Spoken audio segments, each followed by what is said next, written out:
Oh my gosh, Yeah. is Yu-Gi-Oh just a magical boy genre? It is. It is!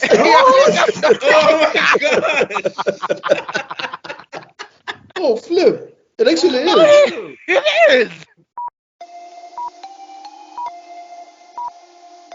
What up, everybody? Yeah, hey everybody, you're watching the Nerdgasm podcast. I don't get Superman. For me, Superman's worse. And I'm not talking about in this movie or in the. Is Appa the Chewie of the Avatar group? Yes, he is! Okay, I'll behave. I'll behave. Okay.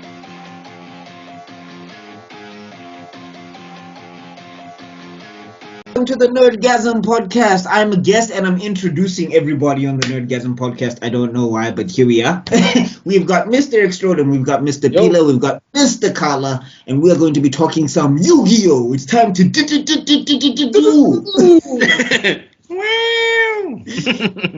Yeah, please make sure, I don't know if they're going to be leaving links, but please make sure to go follow everybody on this panel. Make sure to subscribe and make sure you hit that like button and also leave comments in the section down below. Tell us how much of a Yu-Gi-Oh fan you are. Yeah, and thank you for supporting so much and watching. Yeah. Yeah, the channel is getting a lot of followers now. That's pretty cool. Yeah, I just saw you guys jump by like 10 subscribers. That's hectic. That's amazing. Yeah. Shout out. Mr. Kala? Are you frozen again? He's caught in the shadow realm. Yeah.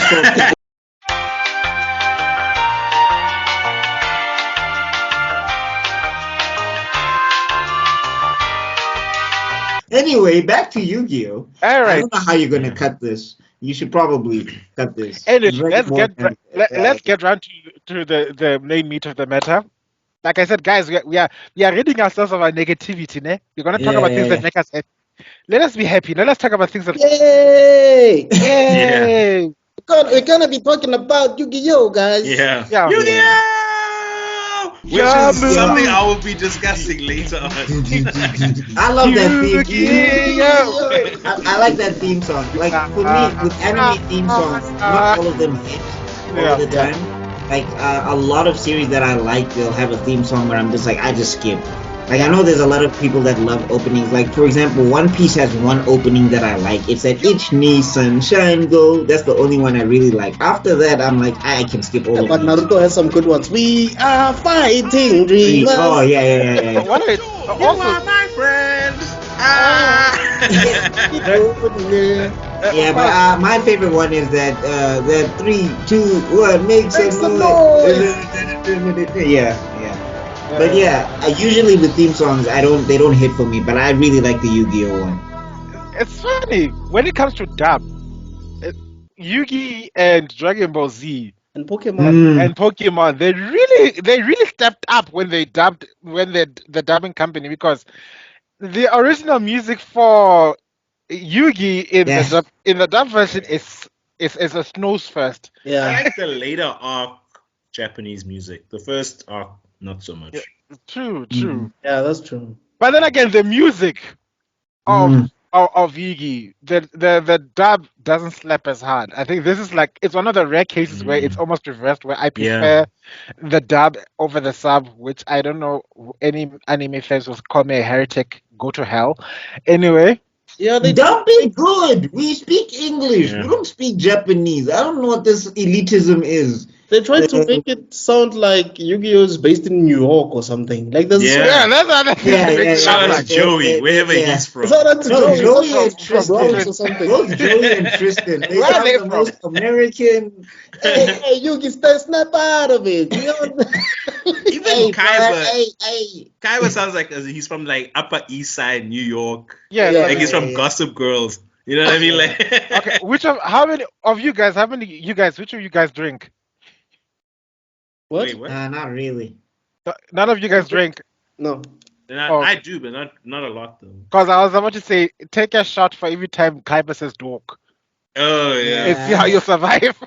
yeah. And basically Kaiba is, he's voiced by the same guy who voices Brock. So it's like if Brock was serious, And I only didn't Oh. catch that. What? Yeah, I didn't now, know that. now that you I think did about not it. know I that. didn't. yeah, no, it's the same guy who voices Brock. Oh my Yeah. God! Now I can hear it. Nest Joy. Jenny, Oh God! I gotta put that side Oh, by side. I'm not making the connectors yet. I like Yu-Gi-Oh more than Pokemon though. I'll tell you that. I yeah, 100% am with you there. I'm with I you. Way better show. I'm with you. I'm with you on that one. Way better. I mean, Pokemon does have some moments. Like I was watching a compilation because Ash used to roast, and I didn't know this. you're the Like it didn't no connect, but he used to roast Misty hard.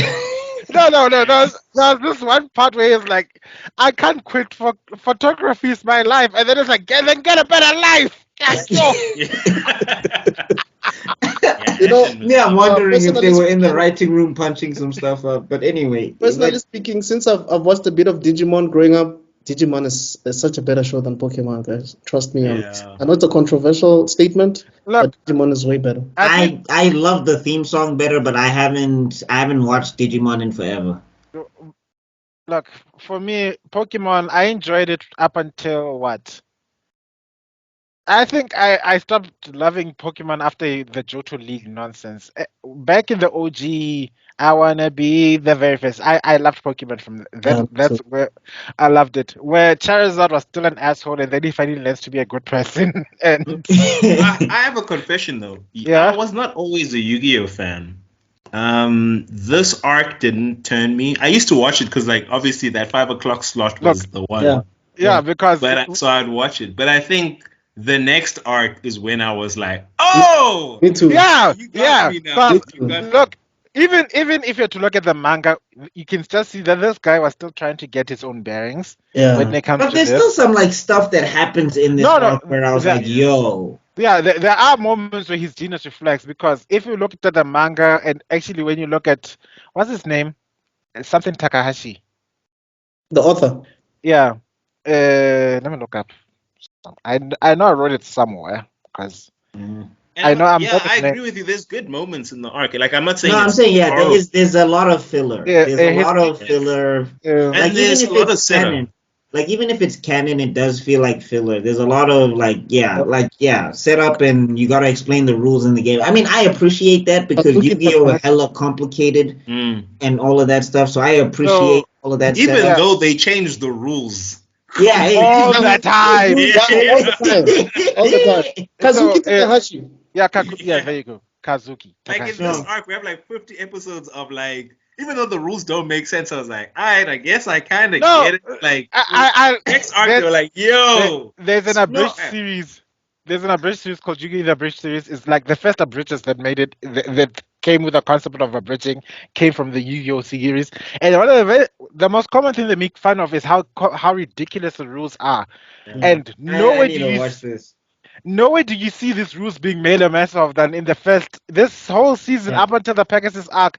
Yeah. You just see these people don't know anything that they're doing. Yeah. The animators, the writers, No, like no, like there's a point where it's like you can play one monster per turn, and then Yugi just like I'm gonna play Twice. two monsters, and I was like, wait, how does that work? Like Yuki would take out a card, do a defense thing, then attack. I'm like, what? Yeah. there was no order.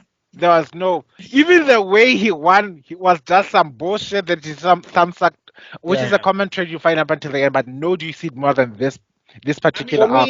me, when Kaiba was okay, I know that was definitely a filler episode. When Kaiba was controlling Blue Eyes from his hidden Oh, when he was hacking the system. Blue Eyes, I'm like Okay, but now that we're talking about it, let's just talk about how insane this world is. Like, first Yeah. off, this is a children's game. They Yeah. play it at school. A children's card game. A children's card game. And you know, in funny episode one, you- like in episode 2, Pegasus just pulls a Shang Tsung and is like, I'm gonna take your grandfather's soul. And it's like, wait, what the? why? Why can't game? But Okay. even Kaiba, the way Kaiba was like, no, I will. What did you say? Name your price. I need that card. Yeah. Oh, It's like, yeah. oh, it's not for sale. Then he gets it and he tears it up, and everybody's, I'm like, it's just a card. No. It's you see, this is where you see the warp factory happening in the Sato Kaiba universe. One, am I still on? Are we Yeah, already off? Yeah. Am I paranoid? Okay. What do you see here? All right, let's set the ground rules of the season, right? It starts in a world where where we have an infer that there was this ancient time where people used to play. People in Egypt used to use their mystical powers to conjure real monsters to battle it out, and then a brave young pharaoh sealed it up and locked the magic up forever. Spoiler alert: it's not actually the pharaoh. Uh, all the Shadow Games, right? yes, the Shadow Games. Mm. Then decades later, we find that the dad gave the son, the grandpa gave this grandchild. Can I ask what happened to Yugi's parents? I That's the don't. one thing I keep asking myself. I It's have like no Peter idea. Parker's parents will never Dog. know. Don't know. It's anime logic. Just be Yeah, happy he it's has a some sort of situation. happy he has some sort of parental guardian that's alive and not trying to kill him and actually loves him. That for me. I was just like, you know what? I'll take it. It's fine. So we have Yugi, a person who who loves playing games, who is the size of an ant. Let's be honest. Yes. And he was given this puzzle by his grandpa, and he's been struggling to put the puzzle together for decades. And Yes. I don't know if you see it in this particular arc or not, because I don't know. The one thing that's crazy about the pasting is that it's gone crazy. Mm. There's another season 0 that nobody talks about where shit was dark. Kaiba had green hair. Yes, we have. There was a part where Joey was like literally a bully, and he used to abuse. Yeah, that's chapter 1 of the manga actually. used Because to abuse Yugi. him and Tristan used to bully Yugi. And then Yugi then stood up to the bully who was bullying his bullies, and then that's how they became friends. How? They kept that in this arc. Yeah, Yeah. in this you stuff. see a flashback to it Yeah. or Yeah. something. And then what happens is that he gets the final piece of the Millennium Puzzle that he somehow miraculously learned how to finish after all these years of struggling and not being able to finish. Don't ask questions. And upon Weird finish, because I think in the manga, Taya actually used to protect Yugi from Tristan and Joy, if I remember Yeah. correctly. yeah, Taya's his day one. yeah. His actual day one. I'm sure the shipping community was big heavy involved in shipping Oh, that shit. heavy. Heavy shit. Yeah. Taya Gardner, also spelled like T Gardner, but anyway. Taya is basically the Hinata of the show towards Dude, Yugi. I have so much beef with Taya though. I'm like, why do you take up so much time of the show when you don't do anything? What? Except for crying. No, like Yugi. yeah, She there looks, is- and then when she takes out that Koki pen and then they have to draw their hands, I'm like, girl. yeah. She's the moral center of the group. No, Gives us her character serves her function. Like she didn't drag the show down for me, but there is time where I'm just like, all right, we get it. No, Yeah, but we she get could it. have We been get it. exposition queen at least. Like if she was like, oh, this is how the cards Yeah. work, and she's been watching, Yeah. then Yeah, she could have like a added. Piccolo- But like a Piccolo type of character, right? yeah, Yeah, You know what I'm but I'm enjoying? saying that she's fine. My issue with her is that, like, okay, I get the friendship speech. You don't have to go on for 5 minutes. All the time. every Like, time. Guys, You get just it. do You're it for friends. Joey. Okay, At least with we get it. Tristan, Please. Let's move on. you know that Tristan is the You know what, muscle. Like you Casey? know that this guy is a muscle. He's not a good duelist, but he's the muscle. He'll be there if you need to beat up someone. Yeah. Yeah. That's Except Guys, for show. Yeah. Sorry. Go ahead, guys, Devil. guys, you know what kills me is that I don't think any of you have watched the Abyss series, and you're making the same complaints that are highlighting in the Abyss series to the letter. Yeah. That's hilarious. Yeah. No, I was just like, we're friends. It's like, okay, fine. But we're friends and we do together. Okay, great. And we will always be friends. Okay, fine. Yeah. Let's not play We the get it. cards. get it. Yo, We get it. Relax. Yo. Jeez. like, But guys, when you know people that talk the about the mandate- power of friendship, they But were you know talking that the- about Yu-Gi-Oh. Yeah. You- Yeah. the Yeah. mandate of Shonen Jump is that it has to be about friendship. You guys know that, right? Yeah. No, that's fine. But like, okay, the first time is sharp. see, When we're on, yeah. when we're doing it for the There's not 20th even time, subtext. That's what they literally Yeah. say the power of friendship And every I think- episode. I think with Toriyama he made it smart. Like if you kill Krillin, Goku will get mad. With Bleach is like you kidnap Rukia, it's his friend. He will try and save her. These ones are like, I'm not doing that. We are friends. It's like he took Laffy's OCD of claiming people, and then he made it put it to an 11th, and then put in the female character and made Taya. But this is my question though, because Yugi's power that he keeps winning from the show is either the heart of the cards or the power of friendship. Yes. Then sometimes it's the same thing. But in my head, there's a clear difference between believing in the cards. You gotta be and friends. power You of gotta be friendship. friends with your deck. You know what I'm saying? You gotta have a friendship with your deck. That's what the heart of the cards is. I know we are all over the place. I don't know how we're gonna be doing this, but I just want to make this comment that what never really made sense to me is why is Yami thinking as Yugi and saying, I'll give you an example. Yami would say, leave my friends alone. Like, dog, they don't even know you. Like, No, you know what it is. No, you know what it is. You know what it is. Everybody treats Yami and Yugi like nothing happened. Like Taya eventually addresses it, but it's just like it takes forever for everybody to notice that this guy grows like 2 inches in height. His swag automatically updates. Like he looks so swaggy as Yami. He goes through puberty. And his voice changes, and he has a superpower of actually making people see stuff all of a sudden that they didn't see before. I think the one episode where they do address it is when, ironically, they fight against my favorite character in season 1, Bakura. And that was filler, by the way. That's a filler episode. Technically, it isn't, because there's something familiar like that to in the manga. They don't play Duel Monsters. They play a different game, but it ends up more or less the same way. Bakura takes the souls of all his friends and puts them into toys. In this case, the little pins and characters in this big board game. But in this case, they put them into little cards, into actual monsters in the card game. And when that happens, that's when they address the fact that there's this normal lame Yugi, and there's the cool Yugi up there. And then Yugi gets angry, like, I'll show you how I'm cool. Look, what's this? Yugi, don't! Dark magic attack! No, Yugi's fine. It's just that Yami is just so much better. Like, I would rather listen to Yami all day than to just... Because Yugi does get, like, towards the end of this arc specifically, he does finally, like, grow as a character to me and all of that stuff. Because he's finally, like, stepping up and making some of the strategies and some of the plays. And he's, like, instrumental in defeating Pegasus. And I guess Yami and Yugi are the same person. It's just that Yami is a spirit, I guess. So you let it go from there, I guess.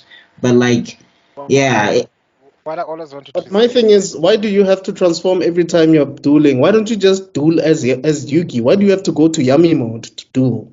No, because apparently with the dueling, because it's a competition, the Pharaoh spirit responds to competition. That's why he comes out every time that there's supposedly a duel. I don't care. I always felt like Yami is just a better duelist. That's how I felt. Until at the end, I'm like, what the... But okay. That's a story for another day. Guys, let me put it simply. Yugi is possessed. Ever since he finished the thing, we are all South Africans. So that spirit entered him, and it takes over his body. That's why, I mean, I used to joke with my cousins, like, the voice drops. A weird glue, eye glue thing happens in his forehead.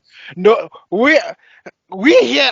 I'm surprised, right? Nobody who was watching with their kids thought to the Kibuloi because.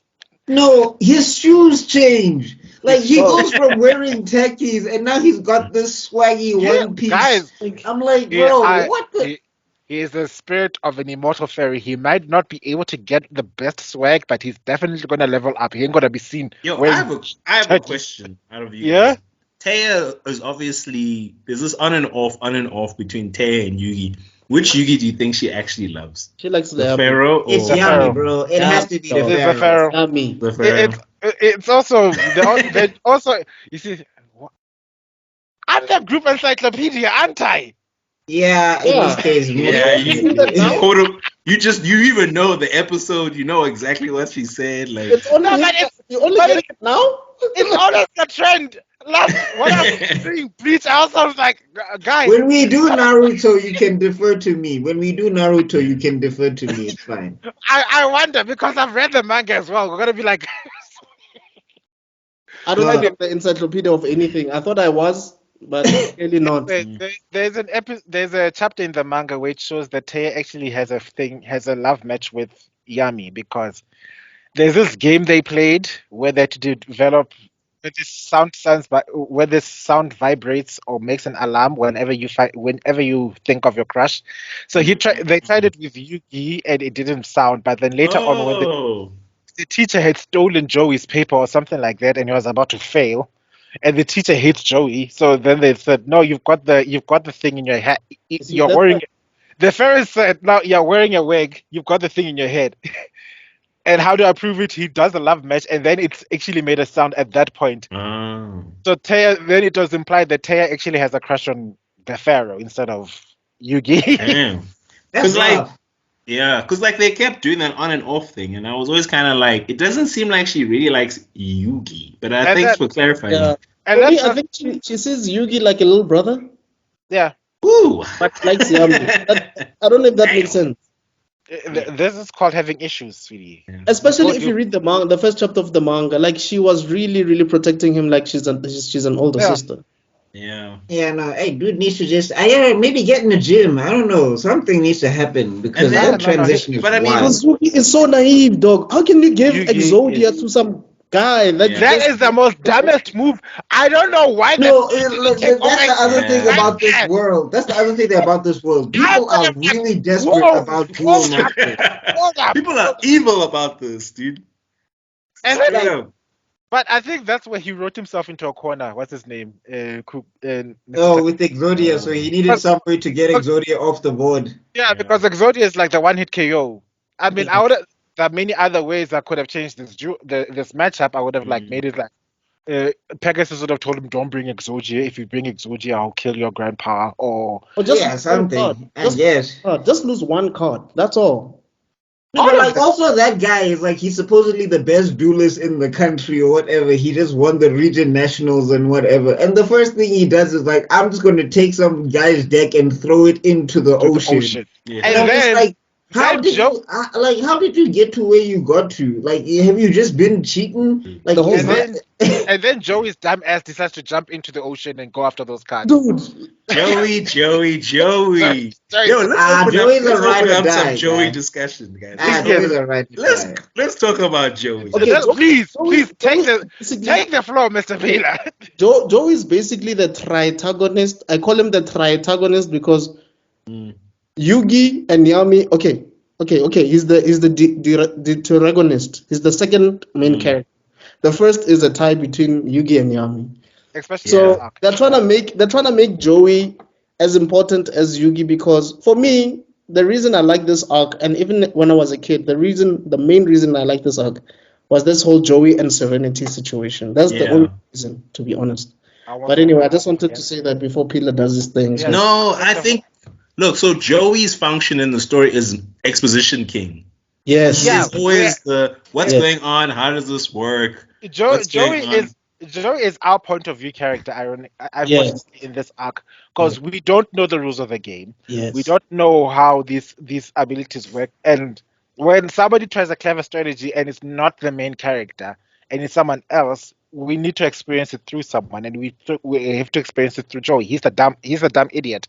Yeah. And then he also has a compelling story. He needs to go save his sister because he's going to go blind.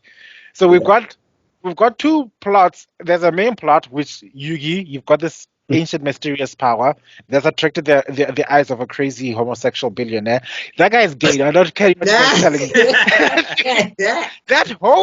That whole season about he was trying to save his dead wife, blah blah blah, who died, who turned into a biggest flower. That was just 4 kids trying to make him straight because they realized what they fell into. But everyone he's a pedo, that guy. Pegasus. No, it was too much. It was too much. Pegasus is wild. Like, that's what I'm saying. His whole plan, okay, if it's to save the wife or whatever, right? Yeah. I don't know. Maybe talk to the people that have the Millennium item. Just ask them. Maybe just ask them for help and for see help. what they say. No, you know what I'm going to do? I'm going to snatch souls, start a tournament, try and kill a kid who's running a company, kidnap another kid and put him in a dungeon and not feed him, and then just make him like this walking husk, and then set up games that people can actually die in because nobody had food on that island. They just had to survive until they found the next duel.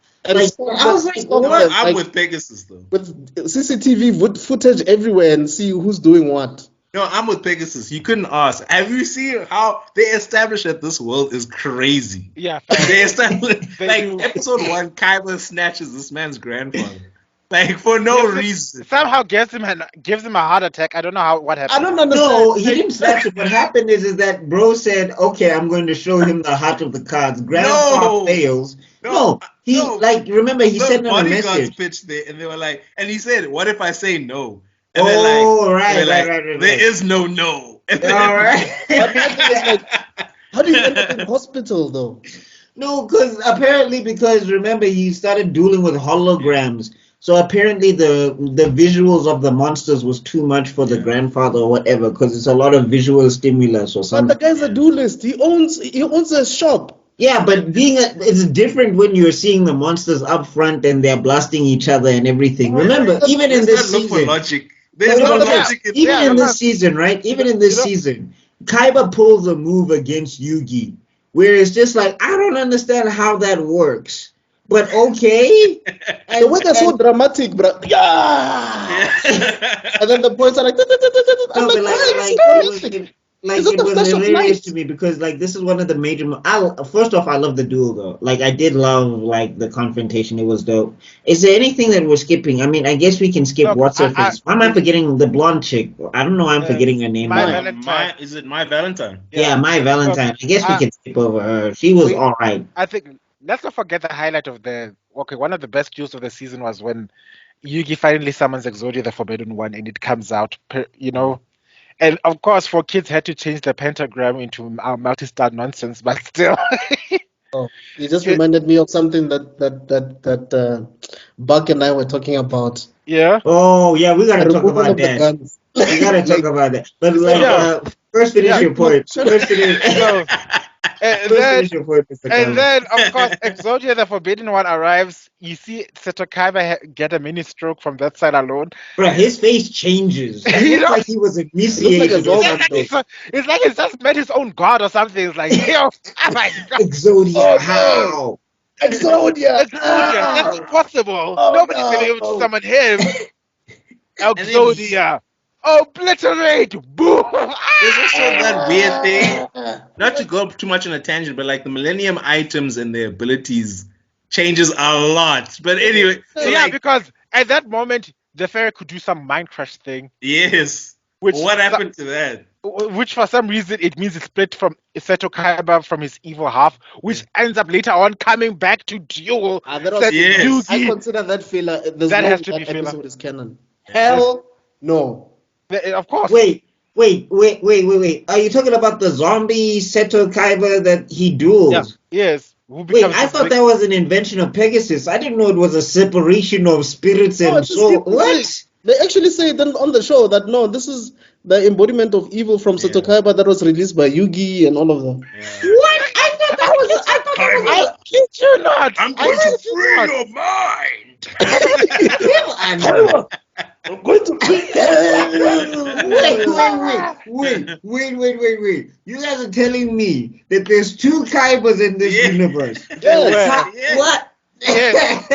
Yes. And everybody, funny enough, everybody was okay with it. Nobody was freaked out. They were like, Nobody "No, was it's freaked Kaiba." out. Not Look, even Kaiba. To be fair, in episode 2, Pegasus literally says we're going to duel in the shadow dimension via this videotape, via a cassette tape, and you're literally going to be in the shadow realm and you're literally going to see these monsters come to life. So I'm fine. I just didn't make the And connection. this cassette tape is real time. How? Yeah, I don't know. Is this not pre-recorded? Like, Oh, that's a level of sorcery Kaiba had with the Millennium Eye. The Millennium Pieces are the biggest plot devices that you could ever think of. That is powerful for the bad guys as the plot is convenient. Look at That Bakura. that's why I feel like if season one it's a hot mess in terms of consistency because at It is. least It when we is. get to the next arc, the Battle The- City arc, they become more defined as okay, yeah, you can do this, you can do this, you can do this. This arc, it's But some and then, of just them are but why? if you also look at the manga, the arc where all this was based on was also a fantastic hot mess because facts about it, the Duel Monsters gate card was developed from the anime. It wasn't the other way. yes. No matter how hard people like to try and press that button, it wasn't. The game became successful. The game mm. came to exist because of the manga. So all these rules they didn't exist back then. There were things that were Yeah. happening. There was like how many times did you see Yugi use that magic arrow to save himself from any situation? That arrow Mm. is a get out of free card. That move and The swords of revealing light. Oh, and let me say it in Swords Yugi's of revealing perspective. light. Yeah, Like, yeah. why are you No, screaming? not even just swords of revealing light. There was that other one. What was it? Oh, the arrow of something. What was it? yeah, The the arrow of arrow of fate or something like that. something like that. There was an That arrow. arrow, That arrow was whenever you see that arrow, just prepare for the most OP bullshit that you've ever seen Yeah. in your entire life. It fixed everything, and that arrow came in clutch whenever Yugi was in trouble. Like like with that big ass ugly. Castle that was in the sky, that arrow was there. With Pegasus, that Yeah. arrow was there. I genuinely think. I with genuinely with think. with Speaking of Sato which, Kai, though, if we're talking about that castle episode, this guy uh, set up fire in the middle of a forest, and he presses a button whenever he's dueling somebody, and he's like, "Ha, you're intimidated by me." Of course, because you're freaking burning Yeah. me. You set up About what's his name flamethrowers. again? What's that guy's name again? I don't know. He was hired by Pegasus Some as a that weird duel name. crusher. all those things are just fillers. What was it? Pain something. It was pain fear something with fear. I forget what it did. It was fear something. Yeah. Okay, it was filler, but I was just like, that's insanity. So whenever Also, you, yeah, sorry, go ahead. no, I was just gonna say, isn't there like rules against cheating? Because like some Is people Brother, do there? wild things in this tournament it's where called I'm Actually, like, that's there's no cheating, bro. referee. There's no referee in these the duels. That's the only Yeah. problem. the only time there were referees was when they got to the castle. That was it. The No, but move from even the then, Pegasus is cheating. If he can see what you're doing. Yeah, yeah. Pegasus has been cheating from the get go. That's the only way you could survive. That's Yeah, cheating, bro. Even Yeah. Kaiba whole if you blast me, Yugi, I'm gonna fall off the cliff. Yeah. That is cheating. You are threatening death. Don't let Kaiba you win. threatened suicide, and you know what? Okay, as much as we can complain about that, we are also highlighting one of the things that was removed from the manga the anime adaptation from the manga is that Yugi, the pharaoh Yami, is actually a dark character. Yeah. Yeah. He's evilish nyana, so. No, no, the journey of the journey of Yami and the journey of Yugi. Yugi was to learn how to develop himself as a Yeah. person, Yes. become more confident in himself, Assertive and all of that. find his own voice. Yes. Yami was to learn to get a heart because he lost it over the 1,000 years. I mean, the things you don't see that appear in the manga is that bully who bullied Kaiba, who bullied Joy in them, he literally made him insane and threw him into a mental asylum. Yeah. The irony of that is, I feel like you only get that arc in the filler arc, which I Yeah. know you hate, the Seal of Orichalcos arc. No, I I don't love hate it. it. I Oh, love you it. don't I hate hate it? it. Oh, I I thought you don't hated hate it. It's No, good. no, no. Seal of Orichalcos. I mean, Oh, so Mr. Extrodin, you finished this series then? No, You were I just watched it. rewatching. I watched it back in high school. That's why I know. Oh, But yeah. okay. rewatching it was a tough watch. It was really Yeah. tough to watch this thing. No, Yeah. now I just wanted to highlight that we see the first time we see that conflict between Yugi the person and Yami the spirit is that moment where Seto Kaiba was willing to die because at that you see what people don't realize is that at that moment in time Seto Kaiba was no longer doing for honor, for pride, for anything. He was doing for his brother. Yeah. So he was willing to die for his Yeah. brother. And now Yami was like saying, I bet because he's fighting for his grandfather. It's like screw you and your brother. I don't know you. No, the other thing is the way Seto came in, and also what Seto did to Yugi's grandfather. I'm like, I understand why he has very little Bitch, sympathy for this guy. die. Yeah. You kidnapped my grandfather simply because you wanted a card. Like, bro, what? You know? Yeah, for me, that's the other thing that got me interested in the story. Apart from Joey and Serenity, was Kaiba and his brother. I just felt like their arcs for me. I don't know. I really felt for them The ultimate because rags to riches story. You got adopted by this rich son of a bitch. Then Jiki mm, Jiki, you end up to no wonder if you pay attention, the things that happened with Pegasus taking over the company, it wasn't so much that Satakawa just Pegasus Soma just decided to walk in and buy all the shares. Their shareholders, their board of executives yes, actually went to Pegasus yeah, because for some reason they thought, look at this orphan who just walked into money, who's now acting like our boss. yeah. This unstable kid is busy telling us that Who's a he's super spy because he can somehow evade security guards with guns and jump off of a building, a With a mountain, card. and just survive. And like he can hack into mainframe. I'm like, who are you, James Bond? What is happening? With how Mr. old Bearing is Guns. Kaiba? Like sometimes you forget this guy's a high schooler. Like Same he, age as Yugi. Can you believe? Are you like Tony the Stark?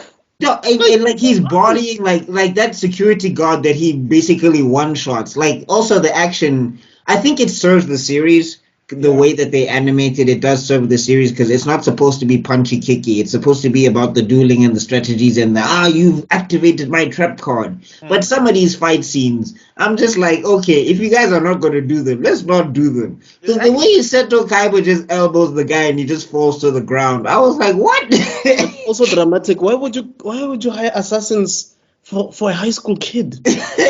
Oh, no, Pegasus is the ultimate. I think somehow. Okay, I don't want to say this. We'll get cancelled. How many times do you have to get cancelled again? I have a Fuck it. question for you Fuck it. guys. Like, Pegasus is basically a parody of the other accusations leveled at Michael Jackson because he has this fun world. He's flamboyant. Oh, I see. So I see what you're saying. obviously he has this predatory attitude towards kids because that's what they accused Michael about. He's Hisoka for me. He's like Hisoka from Hunter He x Hunter. is because he's the Yugi only adult. boy. And how many times Yugi boy. Yugi boy, Kaiba boy, woo Yugi. Wait, I have a question for you guys, man. Yes. Yeah. Since we're this whole series is about the king of games, I figured let's crown a few people. I'll just ask a few things and let's see if we can crown a few things for a few Okay. MVPs in the show. Okay. Okay, first one, not too controversial, but who do you think is the best speech giver in season one? It's between Kaiba and Yami. It's between them two. I Yo, don't because Kaiba talks some smack. Kaiba be I would Kaiba say does I'll, talk some smack. I would say Kaiba over Yami. I think there was a point where I don't know, maybe it's the filler episode, but the way he was talking smack to Yeah. that duelist, that duel crusher or whatever, where he's like, "You're afraid, you're a coward." I was like, for "Oh, me, Yami that's got the bars." episode that actually made me realize that I don't really like his speeches that often. That episode was dragging. It was dragging. And I felt like, yo, Yami, just defeat this guy. Why? Why is it taking so long? And I was like, okay, look, I understand that you guys are trying to make this arc long, but this battle should have ended a Ended long time ago. 5 turns ago. Yeah. No, I get that, but I'm saying I like how he was talking to that guy like all you do is hide and whatever, and you think you can keep hiding from me and what. I like that stuff because I thought because the other thing is like this guy dwells off of intimidation and setting up actual flamethrowers to mix up his opponents, which doesn't make sense to me because I'm like you're basically gonna set a human on fire. I don't understand how that works. Even the Okay. name, what was that guy? Darkness or something. I'm like, Yeah. But I'm saying I did like how Yami was talking to that dude. I did like that. I'm also going Yami. I think Pegasus also gives good speeches. I think Kaiba Yeah. did too, I but I'm would going have given. Yami. Look, when it comes to the awesome speeches, yes, I'd give this one to to Pegasus. I might consider giving it to. Why am I being messaged? What the hell? Okay. I might give it to Seto Kaiba, but there are episodes where in later seasons we do see Seto Kaiba coming into his own speech giving game, but then later on there are ones where for sure it's Yami, cause like the moment he was telling Kaiba off in the in the duel tower, guys, that was premium Yami content. But wait, where Kaiba risks his life or whatever. no. That's in later seasons when he's fighting. Oh, Yeah. For me, how can I put it? I wanted to ask you guys a question. Who is Kaiba's true rival? Is it Yami or is it Yugi? It's Yami. It's By Yami, far. Yami by far. Yeah. He didn't give a hot zit about Yugi. Yeah. Yeah. But- Even when Yugi is talking to Kaiba, you can tell that he has no beef with Kaiba at all. But Yami, Kaiba! I think what we see in this season is that I think what infuriates. Okay, let me put it into these words are confusing in my head. Let me put them into context. Okay, what infuriates Yugi, Seto Kaiba from Yugi is that Seto Kaiba lost to this provincial nobody, right? And what makes it worse is news spread about how quickly he lost. I mean, how do you lose a duel and then everyone in the world finds out? But also, can I ask this other question? Now that we're speaking about it, Yeah. how does a billionaire go to just a normal government school? Like, That is such a good question. He's literally sitting in the same classroom. Yeah, like how? But I like to believe that because I think I'm not sure if it was in the manga or not, but the head canon or the story is that Seto Kaiba transferred to the school as a way to finding out who has the blue eyes white dragon. He didn't actually belong there. bro, he was hunting for this thing. He was like, I want my bay. He's way older than he leads on. And then we have okay, yes.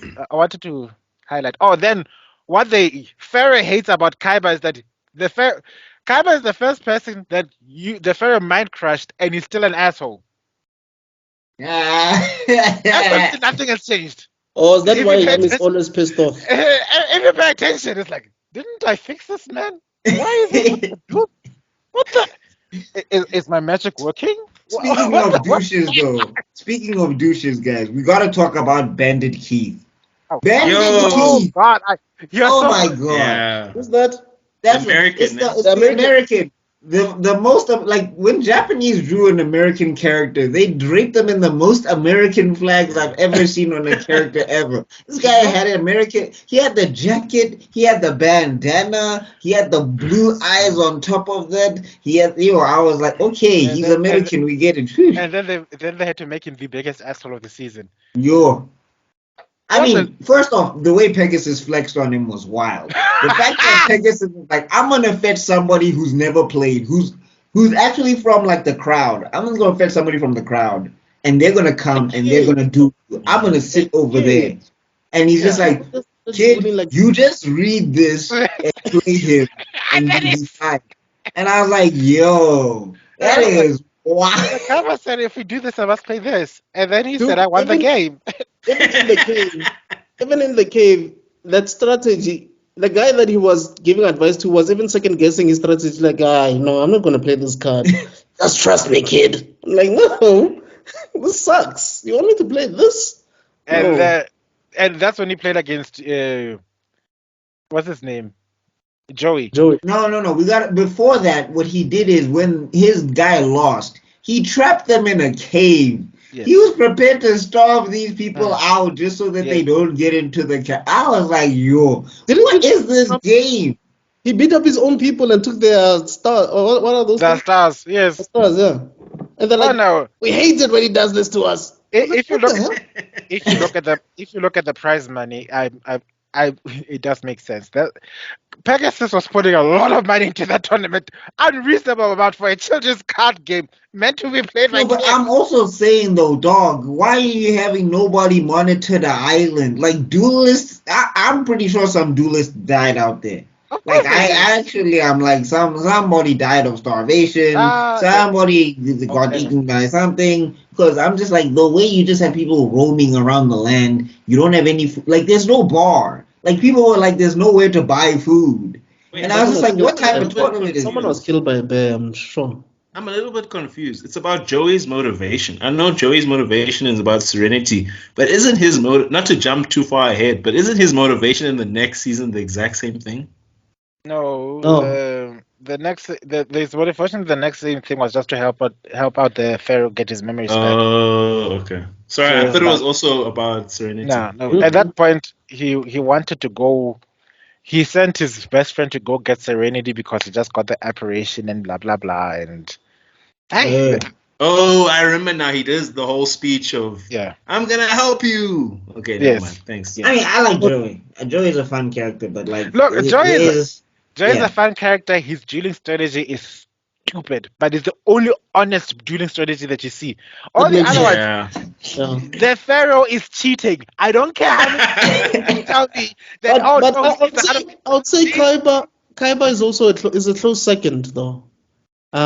He doesn't cheat that much. Like you sort of understand his strategies sometimes. But Yugi, oh my goodness, Yeah. Yeah. Yugi doesn't make sense at all. No, I'm just saying, like, the thing is, you can play one monster. Like, I actually had to watch a Yu-Gi-Oh video, how to play Yu-Gi-Oh. I was like, how to play Yu-Gi-Oh in 2023? And I'm just like, the way they're explaining the rules, I'm like, they broke every single one of these rules Mm. in this In the show. Because I'm like, season. you can only play one monster per turn, right? How are they playing two monsters? The question you need to ask is how did he summon Exodia, because those are 5 monsters. They're supposed to be 5 independent monsters that combine. So you're like, whoop, what is that? Can I ask you guys? It's a two-part question. Eh? Okay, yeah. It's an individual one, so you can give your own. But like, what do you? Because I think the show excels at designs in terms of like drawing designs. Mm. Yeah. Okay, what's your favorite character design, and then what's your favorite monster design? Okay. Okay. For me, obviously, it's between. I think Yami's character design is just awesome. Like whenever Yugi turns into Yami, I love that character Yeah, design. that's I true. think it's really dope. Yeah. And in terms of monster designs, there's a lot of good ones. The Dark Magician is designed really well. I really like the look of the Dark Magician. The Blue Eyes White Dragon and the Red Eyes Black Dragon also look really good. Yeah. But I might have to go with the Dark Magician. I think the Dark Magician he has a lot of swag. You know, he just looks cool. You definitely took the words out of my mouth. I would say, for me, we're talking about this arc, no? Yeah, just this arc. Okay, just this arc, yeah, it's definitely Yami. I don't want to lie to you guys. The first time I ever watched Yu-Gi-Oh! In my entire life, I thought Joey was the main character because it was the episode where he was dueling against that dragon, that dinosaur guy. Oh yeah, the Dino guy. And someone who had watched it already showed me Yugi, and it was Yugi, not Yami. I was like, this kid is the main character. I'm like, no, way, stop. Oh no, this short kid. And then they were like, yeah. And then as I kept on watching it, I was like, oh, okay, cool. But for me, I felt like Joey had a stronger presence than Yugi when I saw it. But anyway, as for monster designs, yeah, it's either between the Blue Eyes White Dragon or the Dark Magician. I'm starting to my ears. I'm sorry. Tebello, These headphones are killing me. what are your designs, man? Oh wow. Oh no. Okay. Wait. Ish, Pegasus. Wait, let me quickly give mine while he's coming back. while he's coming My back. my favorite character designs. You guys are absolutely right. I think Yugi has a great design. Yami. Yami. Yugi's design is not bad. It's just that Yami's just so much cooler. Yeah, Yami's is like great. A close runner up for me is Taya. I hate her character, but if you're trying to execute the whole cute high school girl. Yeah, Like, yeah, I like get that. you nailed it, bro. And Yeah. then I really like Dark Magician, but I actually like Dark Magician of Chaos a bit more. I don't know. When he comes through at the end, Oh, I was like, yo, this Dark Magician of Chaos is sick. Like with the all black, the red, I little don't bit know. of purple. Also, the Dark Sage looked really cool as well. I really liked the Yeah. Dark Sage as well. Yeah, Dark Sage was cool. But that Tebello, guy's you, good. Tebello, you there? Can you see me? No, we can't see you. But we can hear you. Kaiba. The Shadow Realm. Like, you know what was weird, man? There was that episode where this person was like, that guy was, I don't know, he was gonna what, assault Taya, like sexually assault Taya or something. And then he like Yami's like, play these cards, and I'm like, wait, that's how you solve this? Am I back? Can anyone see me? Yes, we can see you. Okay. I was saying my favorite design has to be Yami. And even though one of the most annoying things about season 1 is the transformation sequence between Yami and Yuki is way too long. Yeah. And also, I'm just like, ain't nobody seeing this column of light, this random column of light. And they do Nobody it seeing every this. episode. Every episode. Every time before you do, this happens and you get taller and your voice sounds a lot deeper. And nobody's asking questions. No, what? Like, Taya was the only one, and she's just like, well, whatever's going on with the two of you, you're both good guys. I'm like, wait a minute, you're not confused by the fact that this dude literally grows and shrinks in height. No, but sometimes they used to do this whole, huh? Did something happen type of thing.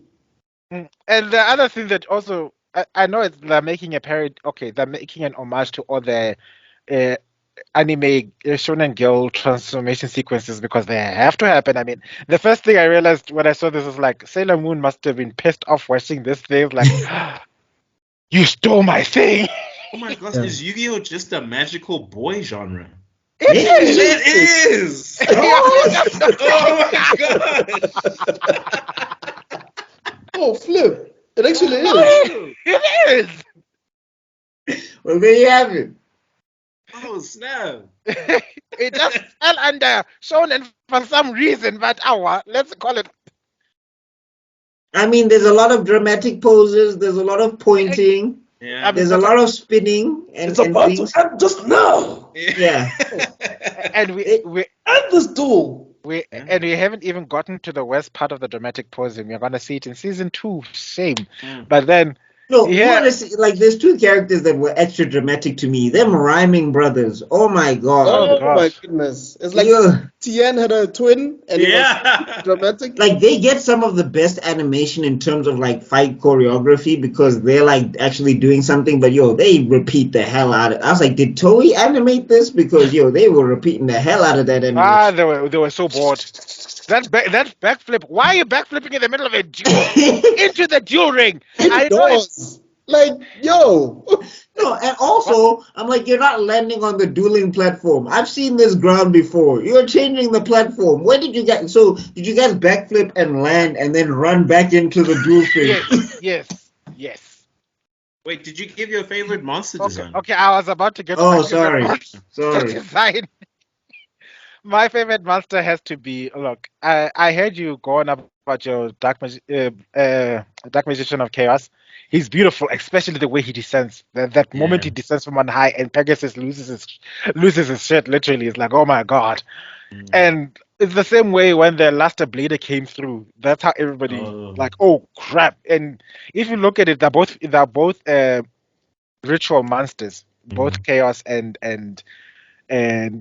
both Chaos Magician and Black Luster Soldier. But my favorite has to be the most swaggiest character of them all has to be the Magician. That character knew. It's like if there's a character that actually knows that, okay, look, I'm playing my part. I'm just pretending to be a monster because I'm actually a person in disguise. The Dark Magician. The Dark Magician. I mean, why for the life of me do you have to dark magic attack? Okay, you are weak. I'm gonna use my hand. Like, bang! You deserve drama. I'm gonna throw my stick. Then the other times where Yugi plays a spell card, but it's the magician that actually performs the magic. Why? Yeah. Look, it took all of Yugi's sass and just said, I'll be the embodiment of your sass and personality. Where Seto Kaiba had a monster that embodies all his power. So he had to be the sass to represent it. Can we also talk about the dubbing in the show? Some of the characters are just caricatures of, I don't know, like Bug Boy. God. Come on, nobody sounds like that. Oh yeah. Nobody sounds Yeah. Yeah. Oh, remember that ocean guy? Yeah. No, No, that's the guy next I one. didn't mind. Oh wait, is he in the season? Eh? Yeah, my this season. guy It's is. in the season, yeah. He used Yugi in this season, and And then, like, that's when I get confused about the rules because I'm just like, just because he's underwater, no one can see any of his monsters. What? Wait. But And then also, Yugi had to destroy the moon? Wait, Bana. was it his moon? yeah, to destroy the moon so that the tide can go low enough.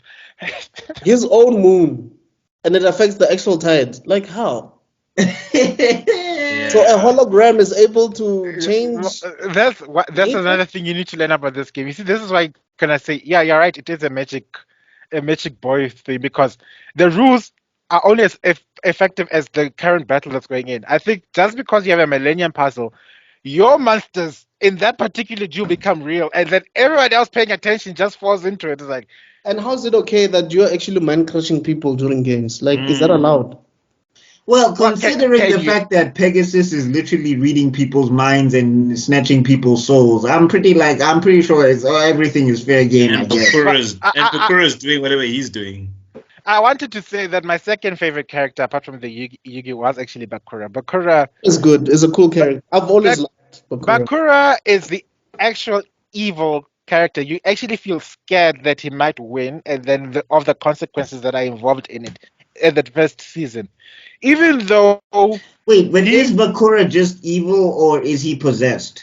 he's possessed, Possessed. Oh.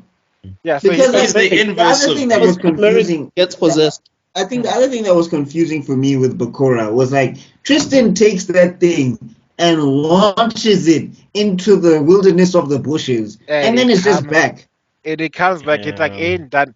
The thing what people don't realize is that Bakura, or if you go according to the law, Bakura is the embodiment of the old spirit, the old Bakura. So Millennium Ring was meant for him. So no matter how hard he runs, no matter how much he gets mind crushed, It always follows him. and the worst part is, which people don't, it wasn't really that well communicated in the anime. That's also you get a hint of it in the manga. Is that what's possessing Bakura is the embodiment of the Shadow Realm itself.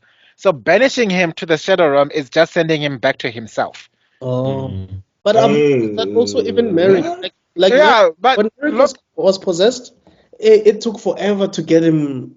yeah. Oh, I can't wait to talk about Merrick. That's my guy. Ooh. Oh. We'll come back to that. Like with Merrick, it felt like I was watching The Exorcist, dog. Like that. Wait, Merrick is Merrick the dude that shows up with the Millennium Key? Millennium Rod.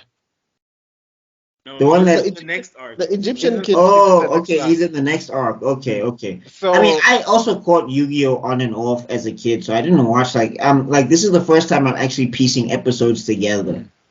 and the other thing that also, okay, before I get to what frustrates me, I wanted to highlight another thing about Bakura is that him being the embodiment of darkness, he actually flexes that a lot, and that's why you see he's the one who has the most intimate knowledge of the Millennium Ring as possible. He can get the ring to do things that no other character is doing.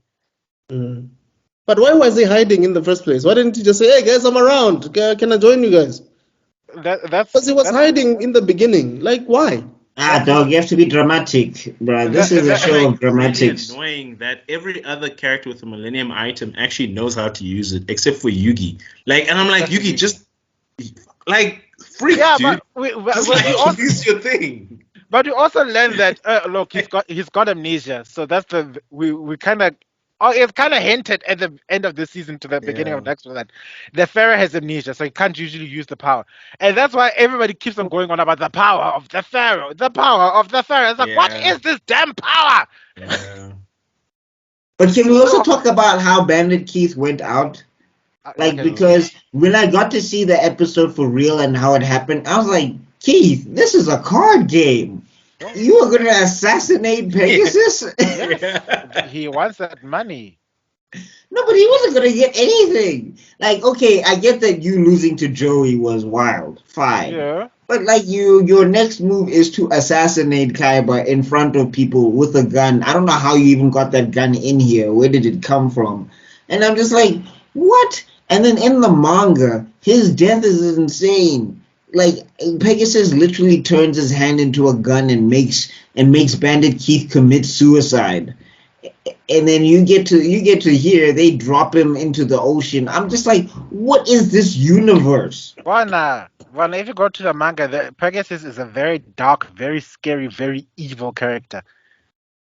You know, sometimes I wonder, but because shonen means young boys, right? Yes.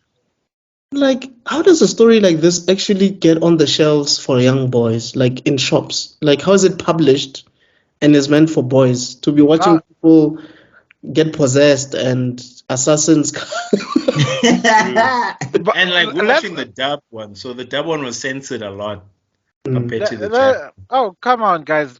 Compared to the other things that were going around in shonen, oh God! Like, and Dragon Ball had strong language, actually. Dragon Ball.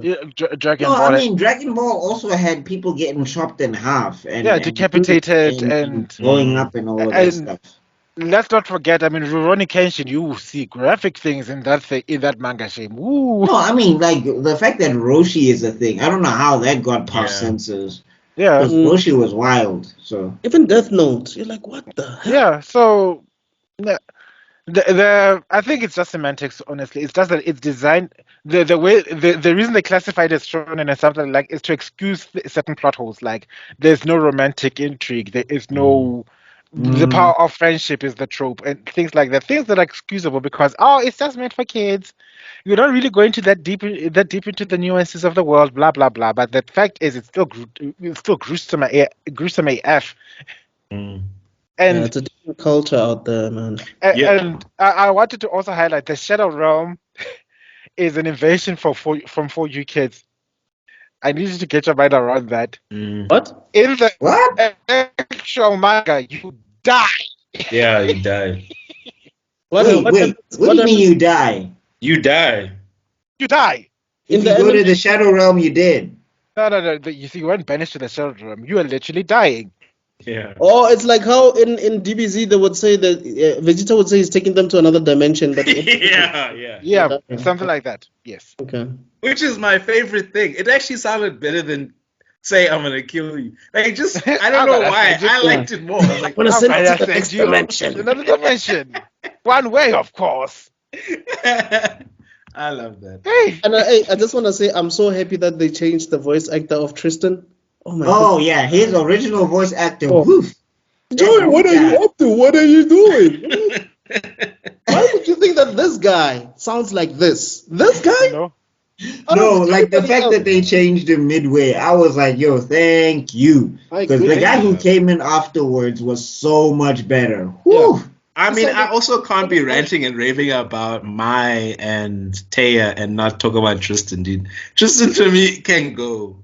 Tristan can go. I really do. I like Tristan. I like him. I've always liked Tristan. Joey's already the comedic. Tristan also, I'm saying Tristan also, he's practical. Bro was like, okay, if I go and snatch Mokuba, then this guy's not going to have anything against us as leverage. And he was also throwing hands with full-on adults that had guns, by the way. I'm not saying he was not, he didn't contribute in a small way. But I feel like you could have taken his part and given it to other characters, fleshed them up a little bit. You know what I think? To me, it feels like Tristan is a main character of a show that doesn't exist. He's it's like he's a main character of Tokyo Revengers before it even existed. Yeah. Exactly. That makes sense. That's how, how I feel about Tristan. I feel like Tristan the same way I feel about Yamcha. Because in the beginning, I was like, yo, Yamcha is so cool. Yamcha's that guy. And then eventually I was like, Jeez. Because Never I mean, mind. there's an Just arc where against they turn him Yamcha? into like a toy monkey or something. I'm like, Oh, no, oh, that's much later on. Anyway, let's get right to the finals. We get to see my Valentine going to the castle. mm, It was my Joey, Bandit Yeah, Keith, um, and Yugi, yeah. They all Yugi, go. Seto Kaiba, and I don't know No, who else. Seto Pegasus says you have to beat thingy, you have to beat Yugi to get to your brother Mokuba Yes. because Pegasus is insane. So yeah, so what's this? That's when we meet Kaiba on the steps, and Kaiba just like he just starts talking mad shit, and he's just like, "You're just afraid, Yugi. You can't beat me without your Exodia, can you?" And And then they then, have to go oh yeah, battle on the roof. how could I almost forget? I mean, the introduction to the most powerful monster at that point in time of the whole Yu-Gi-Oh! Duel Masters game, the Blue Eyes Ultimate Dragon. People don't Yeah, realize Oh when it yeah. comes to attack and defense points, it had the highest. mm. Full stop. Mm. And it was just a fusion between three Blue Eyes White Dragons, and then of course convoluted rules. I need to cut off each one of the dragon's heads, and once again that magic arrow comes to the rescue for Yugi because I mean, he uses. also to me, I still don't understand how he made the Blue Eyes Ultimate Dragon because it feels like he played three cards at once, and I'm just like, wait, what rule is this? And how many of these cards were there? Because they said that it was a rare card when he was getting it from the No, grandfather. there's four in the There are only world. He four has in the three. world. He has three, Also, the grandfather had the fourth one. and then he Yeah, destroyed it. What an Okay. idiot! which doesn't make sense because I was like, you did a lot of work to get this card. Why don't you just take it? Yeah. And then there's and Joey has the black. Yeah, what? The red The eyes. Red Eyes Black Black Dragon, yeah. Dragon, Mm, okay. which is a dumb And ass. also, when you give someone your card,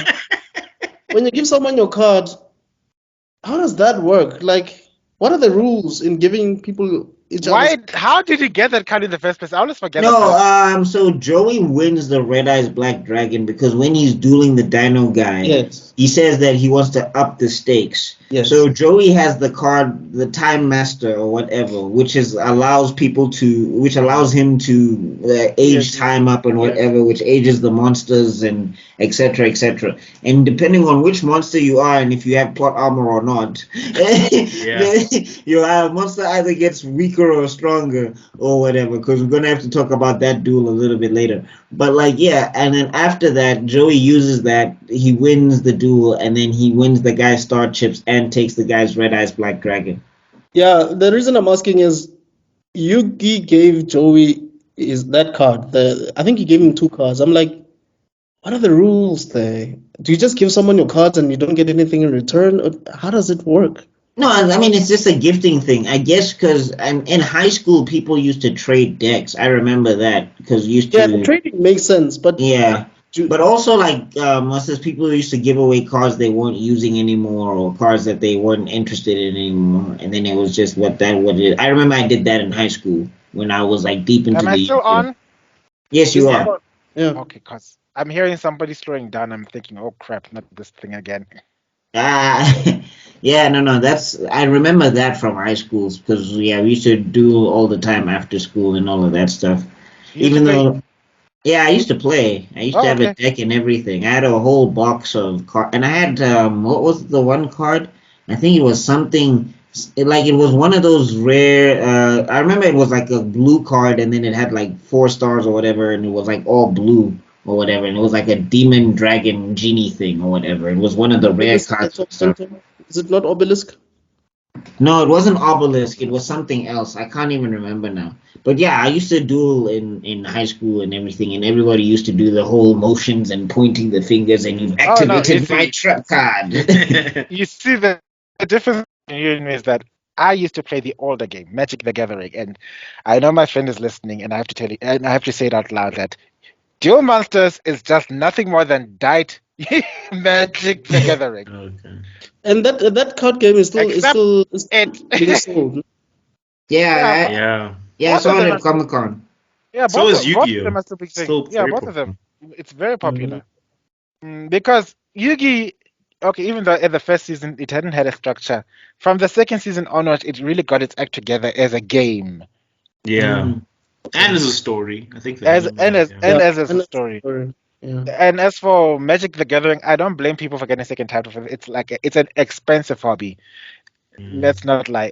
And then they have to go around and say, "Oh no, these cards are no longer tournament, are no longer tournament allowed. So you need to go and buy new decks of cards." Mm. So And I just wanted to say that it seems that Mai was just a love interest for Joey because yeah, they have a thing from the get go, and I feel like she's older than him. I don't she know. is. She's very much.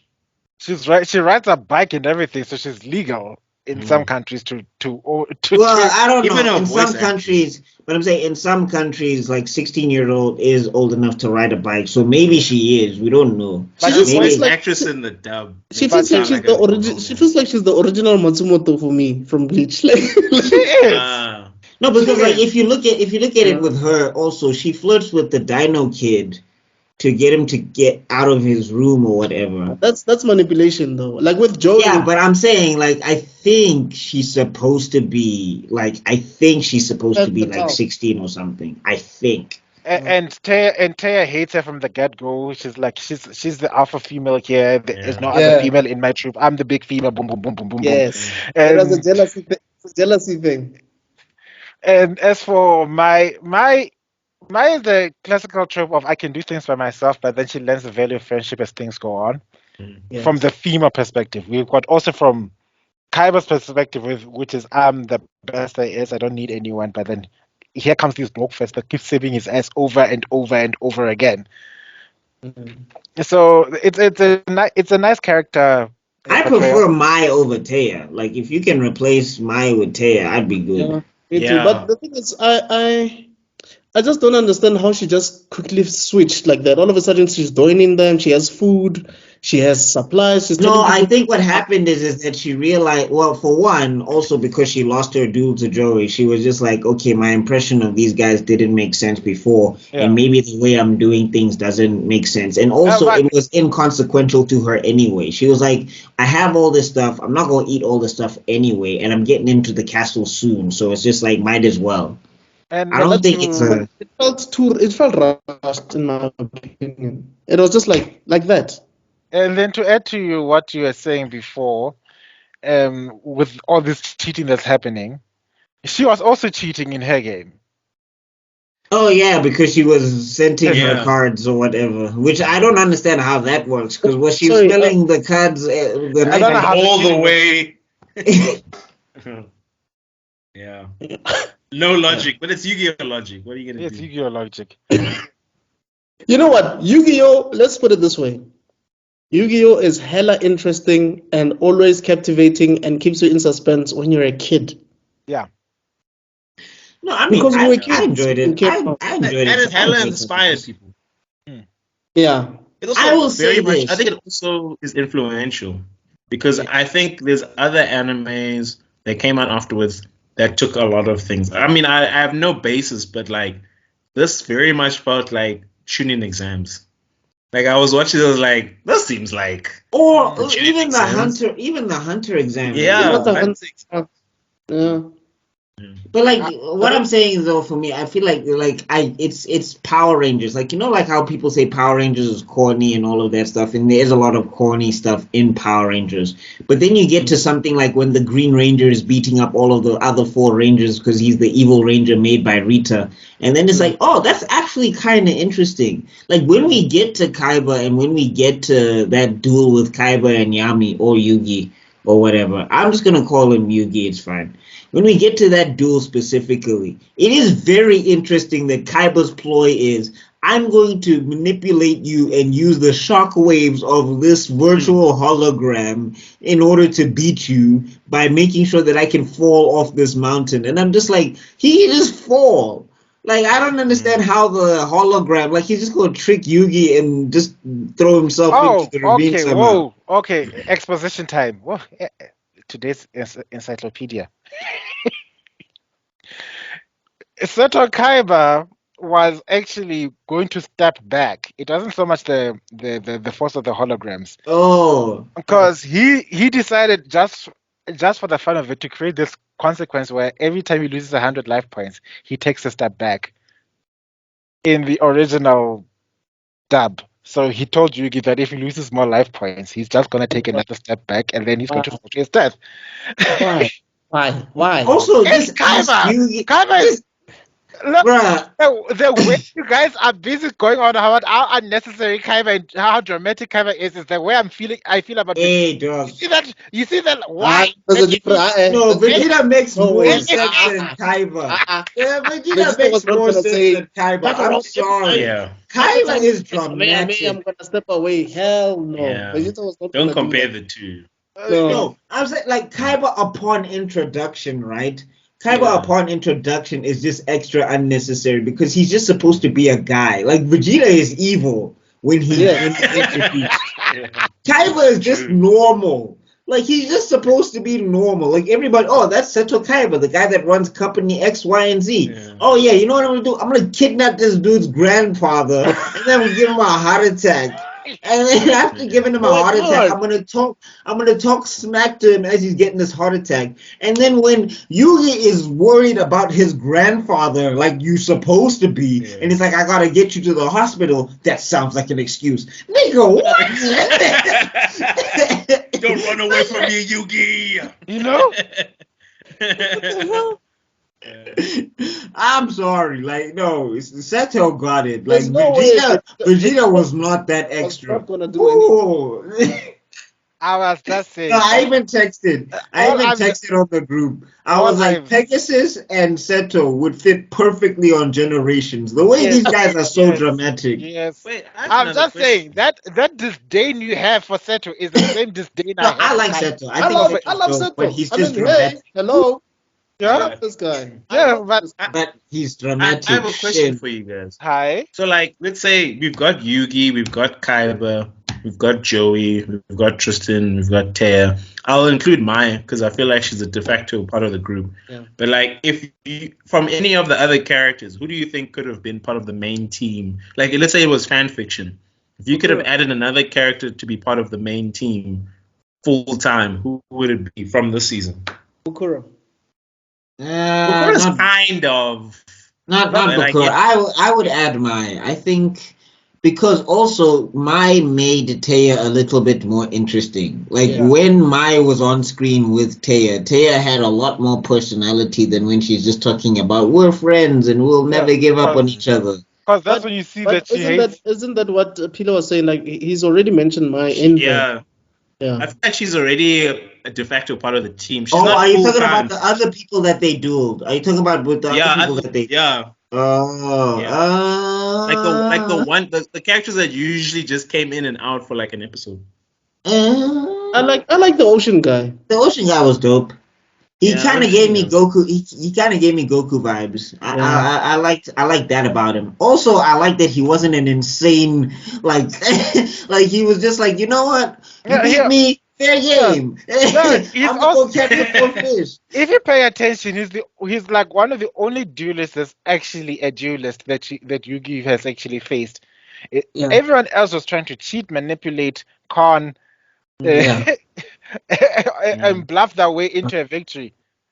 And he sort of had a mini arc. I feel like I would have wanted to see whether he was genuinely going to find his dad or not. You know what I mean? So for me, I feel like if he was part of the team, it would have been interesting if they were going to go to other arcs for him to actually maybe eventually find his dad. To me, not so much Goku, but it reminds me of Tyson from Beyblade. Yeah, there it is. No, but I'm saying it was Goku in the sense that he wanted to challenge himself, and when he found out that he was like outmatched, he just took it on the chin like a champ. He was just you got me. Everyone else, no, I will curse the day that you were born, Yugi. And he's like he was just like, he was just like, here's some fish. Yeah, so that's the. I agree with that. I agree with that interpretation. I can't think of one character that I could say we should have added it in such a way to something like that.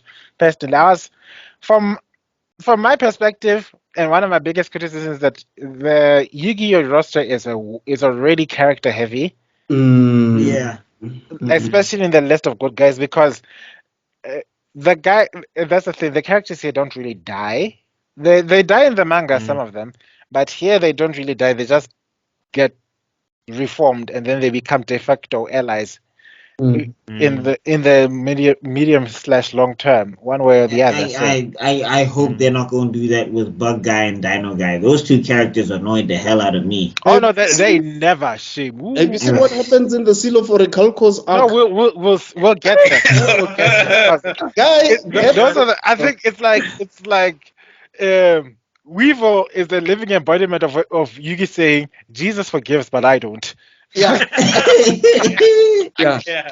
Yeah. Oh, I think I've seen like somebody put up like a compilation of like one-sided ass whooping or something, and then it was like apparently it was like apparently like he gets destroyed, and even though his life points are already 0, Yugi keeps playing cards for some reason. I get it. We'll get to that moment. It's an iconic moment. I mean, Joey had to punch him. It's like, dude, snap out of it. What are you? So, okay, let's round it up to we'll get to that final moment where Yugi and Pegasus end up fighting. We gotta talk about thingy Yugi versus Joey. Oh yeah. Okay, first it's Yugi versus Mai. Didn't you want to talk about the battle with the dinosaur guy? Oh no! I just mentioned it. I was like, bro, it was hella annoying. Like every time the Dino Crusher is gonna crush you. Okay, I get it. We can stop now. Him and Weevil. I'm like, all right, how many bug puns do you have? Yeah. My insect is going to give you a sting. Okay. Play your cards. Fuck you guys. Those type of like, So I wanted to get to the what we were talking about. Oh, first it was the Yugi versus Mai, and the only reason Mai lasted that long was that Yugi was busy conflicting with himself. I just want to highlight I thought that was a legitimate conflict because it was this thing of Yugi is a kid, and like the Pharaoh was prepared to murder somebody, and Yugi's like, dog, this is just a kid's game. You know? Right. Then the ghost had to tell him, like, listen, do you want to save your grandfather or not? No, I mean, yeah, what's this? Yugi did piss me off when he was like arguing with the Pharaoh. I'm like, look, nobody's life is in danger here. You Kaiba and the bridge, I get, but we're in a new setting here. Mai can't fall off of the building. Just duel. And I like that whole thing of what's this where Yami was like, don't test me, Kaiba. I was like, damn. Test me, Kaiba. Bitch, I'm not a kid. Like, listen carefully here. And then we get to I guess it's emotional when someone that you've bonded with, shared meals with, went through some adventures with, and this person wants to save their sister. I'm referring to Joey and Yuki. It's like, look, dude, you're one of my best friends. I get it. You want to save your sister, and she's blind, but man, it's between my grandfather and you. So, but was it really? Was it really? I don't know. I'm just basing it from the. No, like that montage was so obnoxious because I was just like, all right, first off, the guy singing "We are brothers and we love each other." Okay, I was like, all right, we can skip this, please. Yeah, same. And then also, I'm just like, I know what the outcome of this arc is gonna be. Like to me, Pegasus versus Yugi was way more interesting. Look. The showdown was included even in the opening. Yes. Yeah, but because anime openings sometimes spoil shows. Yeah, that's a big trope. But I'm saying, like, to me, it was just like, I know what Yugi's gonna do. He's not gonna keep the money. Like, that would have surprised me if he was just like, yeah, I'm gonna take this for myself. Thank you very much. Like, that was not gonna happen. Of course, Yugi was gonna win, and then he was gonna give Joey the money because he's not interested in the money anyway. Like, we knew this from jump. Yeah. And that's why he took the different ticket. You remember there were the different cards that said which one Yeah. what you want. Yes. So some people took the card full of coins, and then he took the blank card, which we later found out is Pegasus saying, okay, if you chose the blank card, it means that you're willing to risk your soul because it's gonna put your soul into that card if you lose. This is Pegasus, this whole arc. Your soul is mine. Yeah. What? Yes, that is it. That's the name of this episode. Pegasus is Shang All I was waiting for is somebody to scream Mortal Kombat. In fact, I wanna put that picture next to Pegasus. Like The whole arc, he's just like, I'm gonna take your soul, and your soul looks great. Oh, whose soul is this? But also, my thing is, if you're able to take people's souls just like that, why don't you just take Yugi's soul and just end it there? the Millennium Puzzle wouldn't let him. Oh, Quote unquote. But then we learn about a glaring pothole that happens in the Seal of Orichalcos. We don't talk about it yet, but you see, that's the thing. The power of the Millennium Puzzle needs to be freely won, quote unquote. Yeah, and then after that, Then I wanted to highlight that you like we were mentioning about the pointless action sequences that really don't add up in this thing. Big ups to Bakura. Bakura was not about to go fight against armed guards. He's like, wait, I've got magic. They've got guns. And now they're dead. no, but also they have guns. They just watch him pull this magic trick. I'm like, what was the point of the guns, guys? Like, why aren't you? I think because they didn't expect it to actually cause something to happen. So they were all like, let's see this magic trick of yours. The only magic they've seen is this man read people's minds and occasionally suck out a person's soul, I guess. If they actually were there to witness it, I don't think they have. But this guy playing cards in an island full of cards games and then think that this cards will actually hurt them, I doubt. And then whoops, dead. Oh, Shadow Realm. They were sent to the Shadow Realm. No, they did because the Grim Reaper was there waiting with the scythe to chase them. They did. Like they're dead for real, stream. Also, like Pegasus is the worst person Pegasus is the worst person to work for. Every time you give him news, he's mad. It's like, what did you want me to say? So what did you say about Yugi? The boys. I mean, his lieutenant had to apologize when he gave him the news that okay, the life points are at Yugi Motors at 900, Master Pegasus is 600. Sorry, boss, because he knew. No, like that's why when the thing tried to turn around and make Pegasus like sympathetic, I was like, get out of here with this. I was trying to save my wife stuff. Yeah, it's all the things that he pulled on this flippin' island. Like, no. That twist of fate is only effective for naive little 11-year-old kids who are watching it. Or not even 11-year-old girls, because boys don't care. I feel like this Heart of the Cards mindset was just the author's way of getting away with a lot of stuff that he couldn't have ordinarily gotten away with. Yeah. Mind of the card equals plot. Yeah. Full stop. Yeah. Because how is it that, like, it's I don't think it's just a coincidence that you have a specific card for a specific moment. It's called cheating. Well, how many times did I have to tell you that Joe is the only character that doesn't cheat to win? It's him. Kaiba miraculously also pulls the right cards at the right time. He comes up with strategies. No, but Joey also had some luck. Makes sense. Let me put it this. Look, yeah, that's true. Joey did also believe in that. Kaiba comes up with a strategy that I'm going to use my virus card to delete your deck. How did you know he's going to draw his virus card at the get-go? Right. Like the average, according to the rules of the game, I'm not pussyfooting here. Each deck has to have about 40 cards. So out of a chance of 1 in 40 to get those 5 cards that he needs. Makes no sense. So obviously then he's cheating. You always have the Dark Magician in your deck, dog. And always. What and I'll give season 1 a pass because clearly they didn't know what was the plan yet. Yeah. I think the next arc is when they got more things specific. break. The only thing that really makes sense for me is this guy who has who barely sees his sister from time to time, and she's about to go blind, and is doing whatever it takes to make sure that she can see again. Yeah. Well, Yo, why come you guys don't feel for Mokuba? Don't you think Mokuba needs to be saved?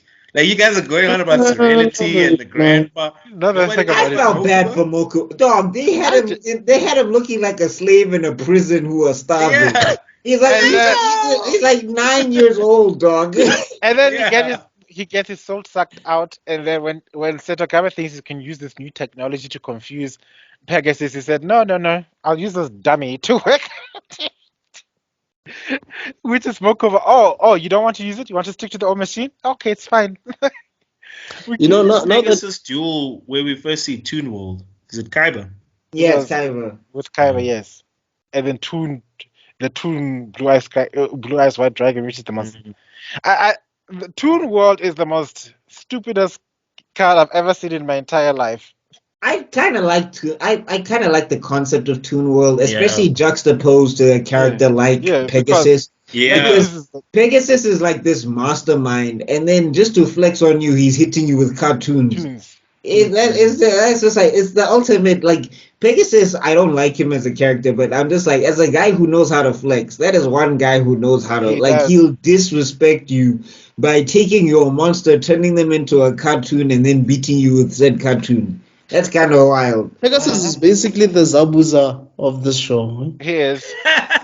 The Zabuza? By that I mean, when you get to other arcs, you realize that Pegasus was not as. Oh yeah. I mean, like, it was like I still don't understand how his Millennium Eye just opens pocket dimensions into the Shadow Realm whenever he wants. I don't get that. Because I was like, and then also when they were talking about Bandit Keith as a cheater, I'm like, dog, you are the biggest cheater of them all. Like, okay, Bandit Keith is cheating hard, but he still has to come up with ways to cheat and innovations of cheating. You just read people's minds and then you've got the game. Yeah, because he cheats in the way nobody else can prove. He's got the ultimate life hack. For me, that's why I always felt like, I remember whenever we'd have a Naruto discussion, or whenever I would have a discussion about someone who's possessed by something and relies on that thing that possessed them to get out of situation versus someone with natural talent, I always feel like the one with natural talent is better because he doesn't rely on any demon fox. You know what I'm saying? So I feel like when we get to Naruto, we'll talk about that because I have a counter to that. Sorry. I just wanted to say, when we get to Yami versus Kaiba, for instance, Kaiba is not relying on any Millennium Eye. You know what I'm saying? That is true. I have a counter to that. In essence, that the Pharaoh is the Pharaoh may have possessed the boy, but it's the Pharaoh playing the game. It's not necessarily the Pharaoh whispering to Yugi's ear and saying, "You should play this card." But sometimes he uses the power of the Millennium Puzzle. Against Pegasus, the only reason he won was because he had the Millennium Puzzle. But to be fair, that's Millennium Item versus Millennium Item. But there was no way to counter. No, but I'm referring to other situations. I mean, for instance, even though maybe I think it's filler, but mind crushing people and stuff. I don't know how to explain it. What I'm trying to say is, mind crush is the dumb thing that happened in season 1 to compensate, just to take away just how dangerously evil Yami used to be in the actual manga. Because in the manga, he would literally, that mind crush would basically make you into lobotomize your brain. He made people want to commit suicide. He made people dump water on themselves. He made people embarrass themselves in public. He set a man on fire. Right. But my thing is, I just feel like some of these characters are cheating that are possessed, as opposed to other characters who are so talented that they don't rely on anything. No, but they also be cheating though. Kaiba be cheating. Kaiba be doing some things where I'm just like, how did you do that? Kaiba. These dragons, right? They're the 4 rarest cards in the world. How did he get all of them? Apart from that, how is it terrorizing grandfather? Dog. How is it whenever you're dueling, these blue eyes white dragon cards seem like they want to come into the battlefield. It's like they're busy jumping in the deck. It's like, bitch, I'm next. Bitch, whoa, who are you? Move. Yeah. I just feel like some of these cards don't have any monsters on them because it's like, yo, I just have 4 cards for Yeah. rail Look, out of I agree 40. with you. I think the Millennium items does mean you're cheating to an extent. In this arc, Pegasus is the clear cheater. Yeah. And alluding to the next arcs, at that point, if you don't have a Millennium item, you will You are lose. fucked. Because people be wilding. People be wilding. Anyway, we get to the duel. I think for me the package. I don't know if I'm gonna catch some flack for this opinion, but it's still my opinion nonetheless. The Yugi versus Pegasus duel is the weakest duel for me. It's so long. It's like 4 It's episodes. it's Yeah, ridiculous. it is long. There are other duels that are just as long, if not longer, but they're more engaging. This one, it's that's all I feel. Can I ask you guys Yeah. something? Do you guys have problems with the pacing of this season? No, this pacing. Oh is my awful. gosh. Yeah, this pacing is Yes. terrible. Because the first 2 episodes are very quick. And then Yeah. slow. Then you get some slow ass scene battles that are not even interesting. You're like, why am I Yeah. watching this? It's like the mandate Sorry, from the just can studio you guys was. see me? No, Yeah, back. we There you can. go. Are you back? I feel like the mandate from Okay, the but now I studio can't was see like, okay, nobody. let's. You can see Oh, nobody. you Huh? can't. You can see us. Weird. No, I can't see you guys. Can you see me? Okay, let's just keep going. I guess as long as you show up on the camera. Well, I can still see you. You can see. Oh, It's just okay. interacting. Yeah. Yeah. This is so No, good. I Yeah, all agree right. with you on Anyway. the pacing. Though. This is Zork. Yeah. This is Zork the Dark One infiltrating this. We are talking about Yugi, and he wants to Yeah. escape. That's what's Ah. happening. Yeah, that's so.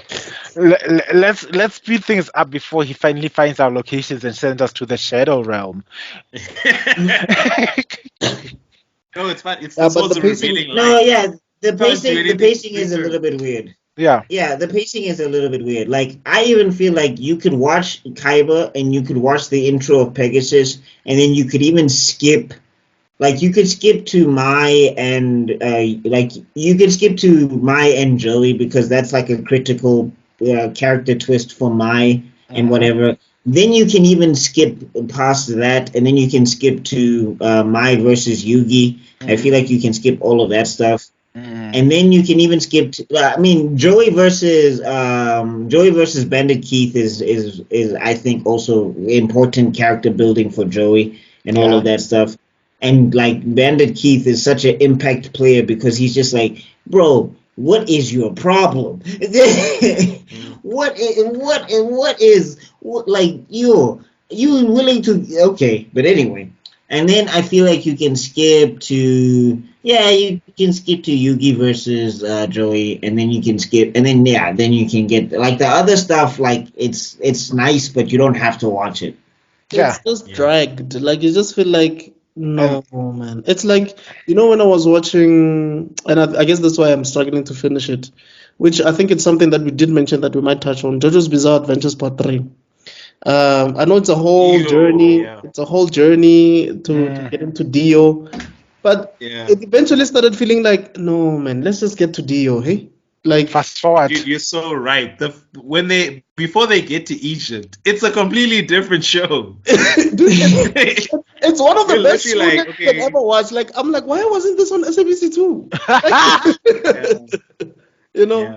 So, but at a point, I just felt like, no, guys, you can't push this thing to 50 episodes. No ways.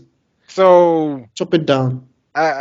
In order, okay, I just want to summarize, I guess, or rather, let's just highlight what was your favorite moment for this particular season. Let's ask that question before we close things up. My favorite. It's gonna be tough. I don't know. Seeing Bakura pwn Pegasus was funny. After he lost. Yeah, because he just stares at each other, then Pegasus just falls over, and I was just like, yeah, that seems to be a fitting in for a character like you. But Which is ironic because in the manga, he literally gouges out Pegasus's eye, gives him a fake eye, and says, "Use this to protect yourself in hell." And he walks away laughing. It's Mm.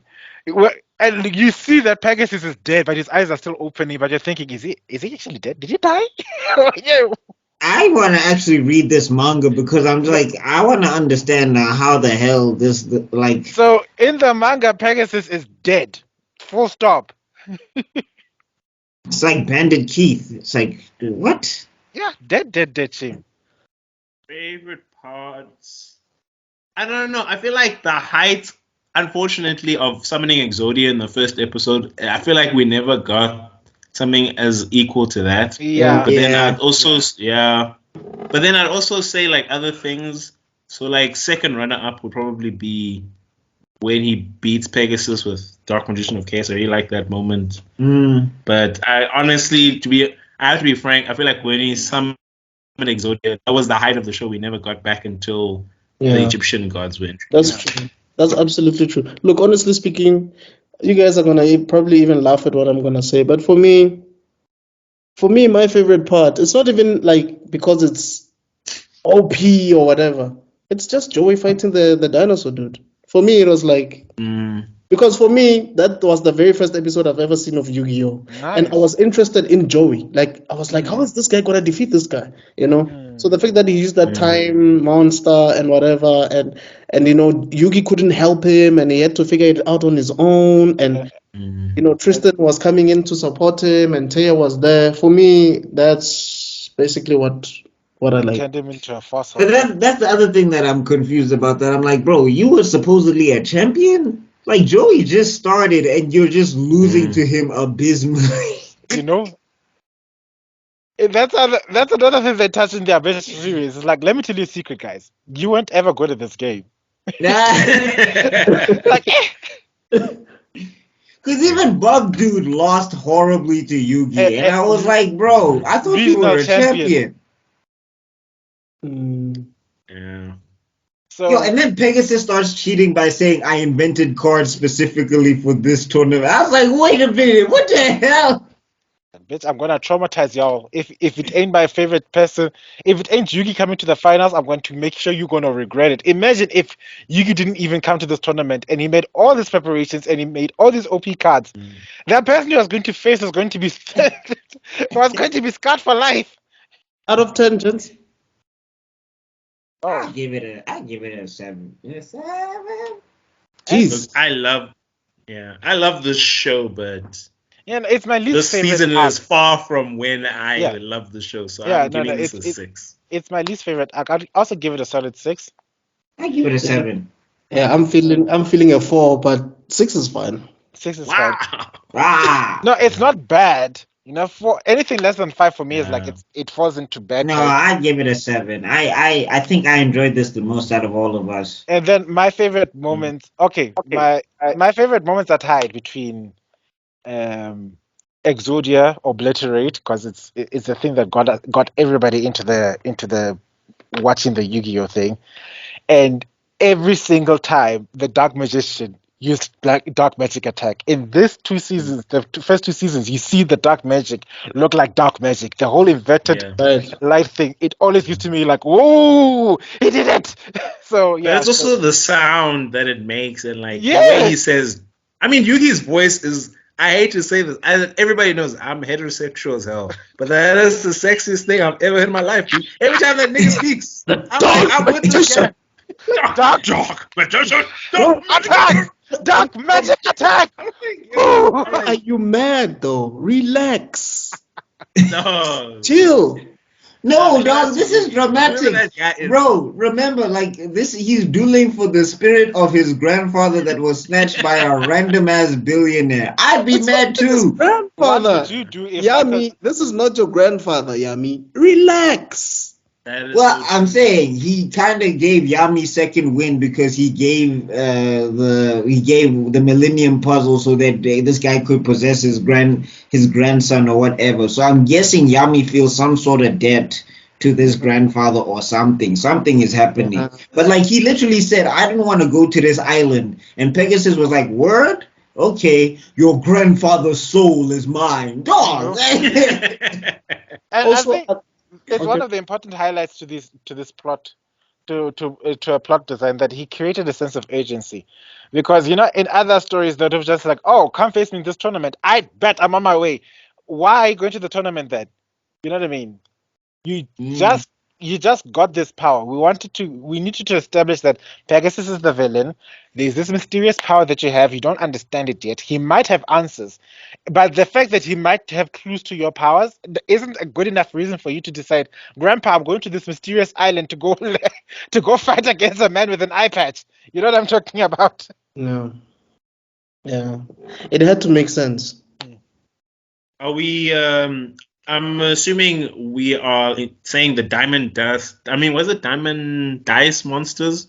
That's arc. That's filler. That's mostly filler. That's in fact That's filler. Ne? that's just filler. Yeah. And to know that it's filler, he only appears in episodes where there are only fillers involved. Oh, really? Who's who's that? Duke Devlin. What did he look like? The guy with isn't that the guy that you spoke about before, Black Pila? hair. The black kid with the green eyes and the headband. He's the guy who likes to play with dice. You probably skipped it.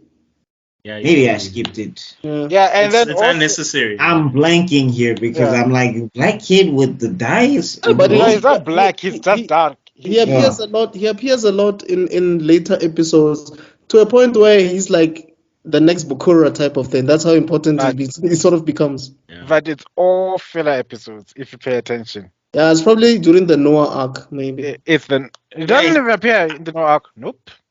I feel like when we're talking about someone to add. Yeah. Oh, please go ahead. The only time he features prominently is in the Orichalcos arc. Oh, that's why. Yeah. That's it.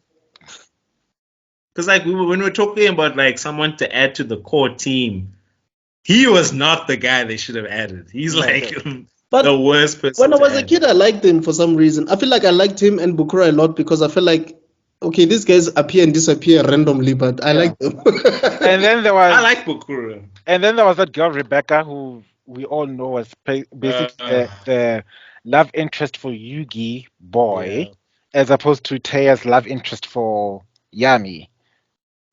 Wait, was she in this 48 episodes? No, okay. She appears in the end, literally in the end of the arc. I'm like, yo, I know I watched 1 to 40 for this particular podcast, but I'm like, bro, you're talking about guys.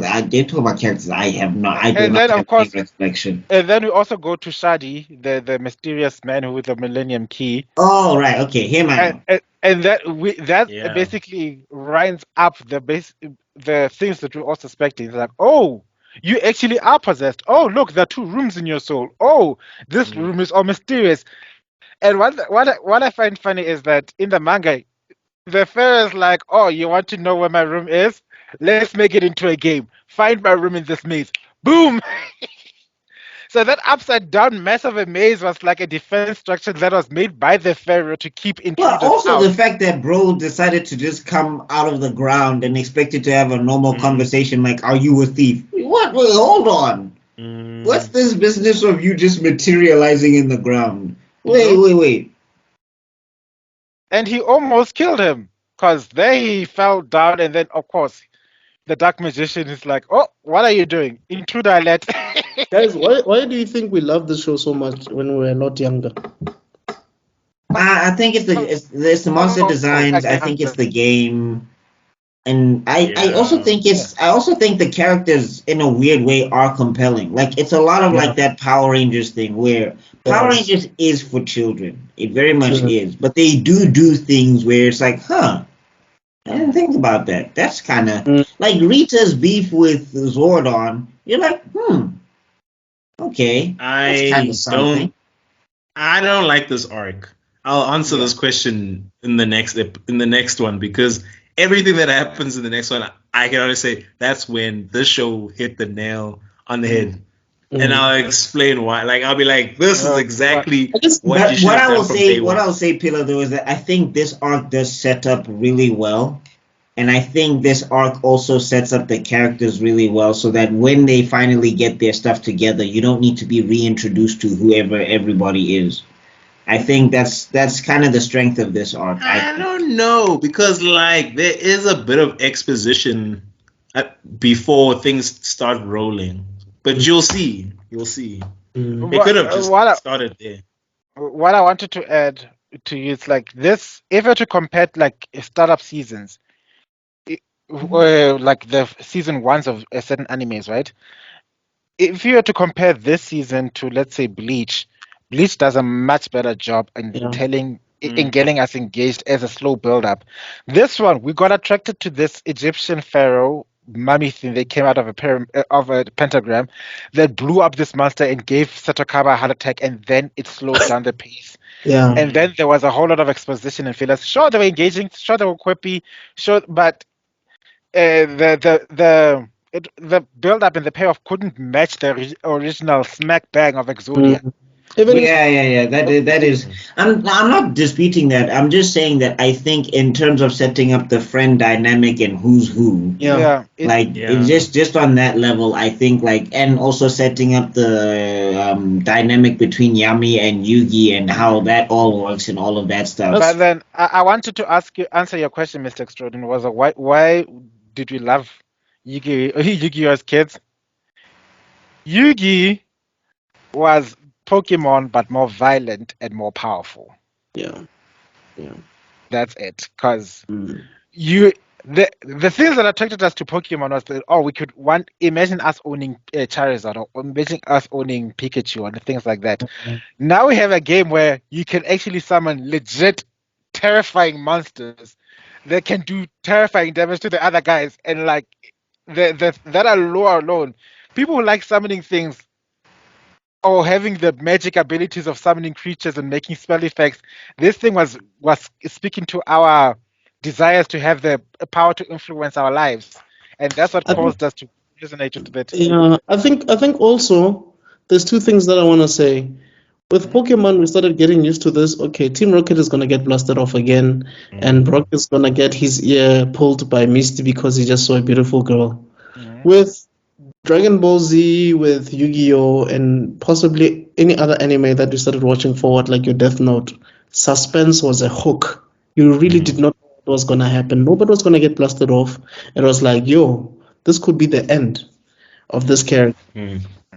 So I think that's what really me. And also, just to the monster designs, I feel like these monsters look way more visually interesting than anything I've seen from Pokemon. So true. Facts. Very true. I mean, if I had a choice between whether to go to the Pokemon universe or go to the Yu-Gi-Oh universe, I won't lie, I might be tempted to go to the Yu-Gi-Oh one. But unfortunately, the only reason I want to go is to be able to play cards like the Dark Magician and yeah.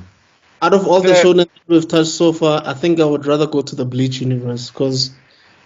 Are you sure? The Bleach universe? Are you sure? Yeah. You know why I'm saying this? Because I don't see any Hello. I don't see any. I don't see them. Because imagine looking at a huge ass Charizard, dog. Like for real, looking at this, looking at a Blastoise, looking at a Venus. If I get to be homies with Bulma and go to the Dragon Ball universe, I'm just gonna ask her to give me just a ride and some food, and then I'm gonna go collect the Dragon Balls, and then just wish for myself to be a Saiyan, and then I'm dope.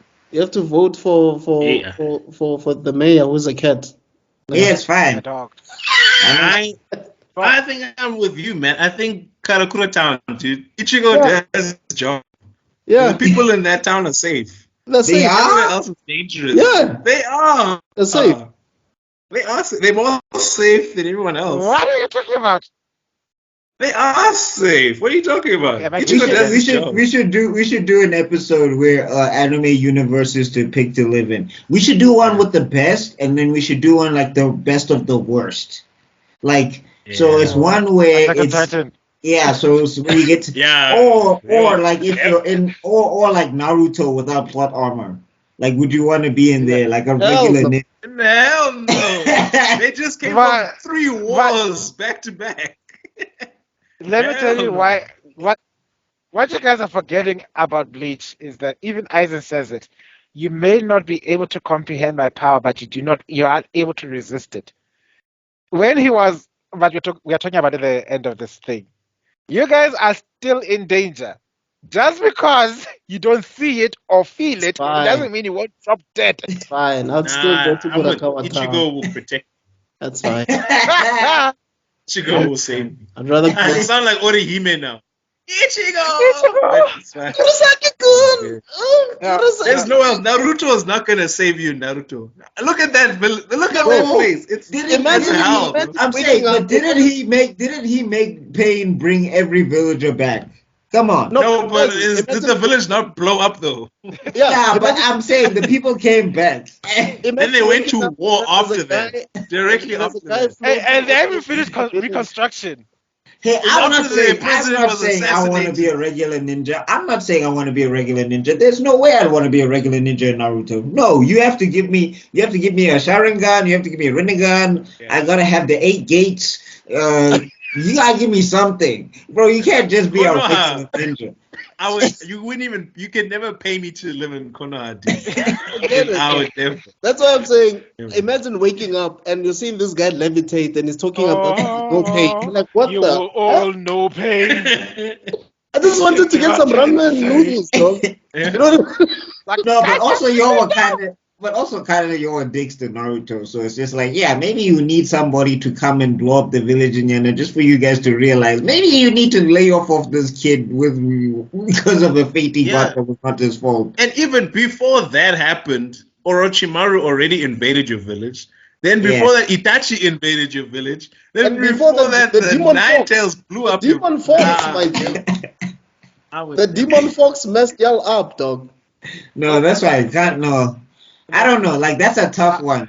But anyway, I guess that's another video for another day. But I'm just saying that would be fun. I'll be honest. Like I said, my number one option, I'd like to live in the Kanto region of the Pokemon. That I'd be happy there because I'm a child at heart.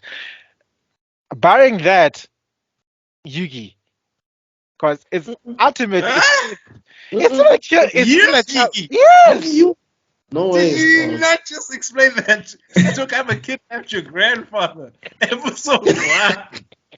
Pegasus took your soul. We haven't even talked about Ogura and Malik.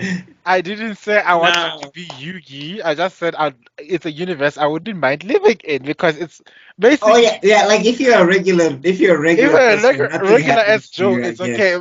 But if you have plot armor, oh my god. No, but if you're a regular person, you basically spoiler alert here, but basically you have to be a duelist because the economy functions the way Kaiba wants it to. Exactly. So if you're not a duelist, you're poor. You're poor. I'm good. That's wild. You do have a point. I can't reason it is. No, not Kanto region. It's also around kidnapping animals in the wild and making them fight against each other for money, but still.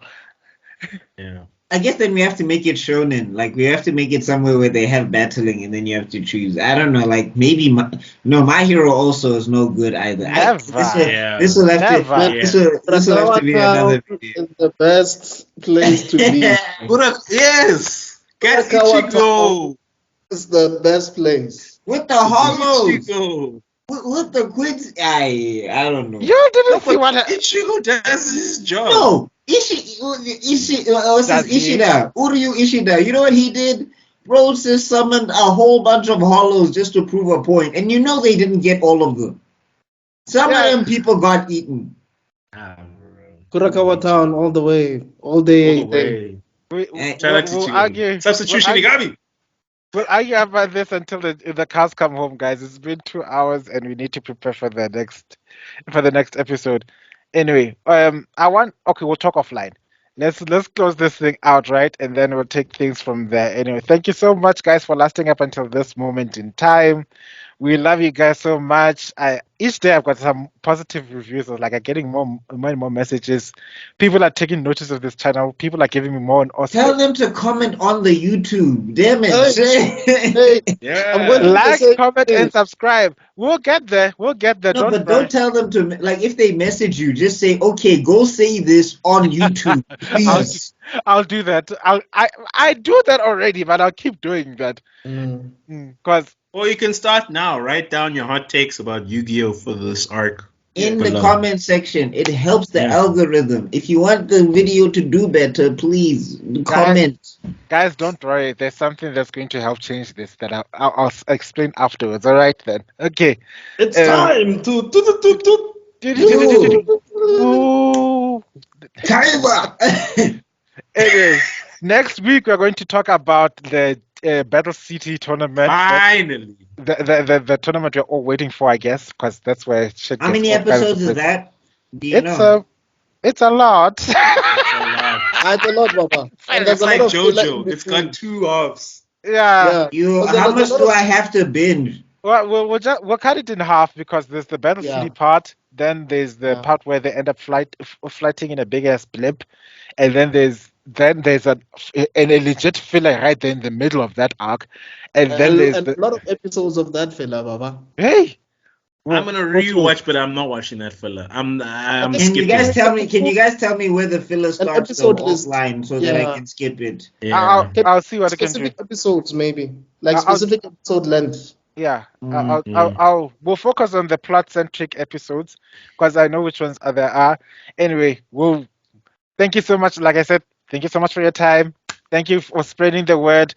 I will not use my catchphrase this time because people are still my co-hosts are still getting cringy. I'm surprised. I was waiting on it. Oh, okay. So you want us like keep spreading us. I want us to become more viral than herpes, and the only way you can spread it is through mouth to mouth. So spread the word. Okay. Thank you You so can't much. not do it now. It's too late. Yeah, I think Yuki needs to purge your mind. Needs to purge your mind. Mind crash. Tebello. Hala! Do not test me, Carla. Oh, God. All right then. Thank you so much. Oh yeah. Hopefully we are not cancelled because I uploaded the political one. We'll find out. We'll find out next time on KC Media. On KC Media. Are we cancelled? Okay. Thank you so much. Peace out. Whew, guys. Bye.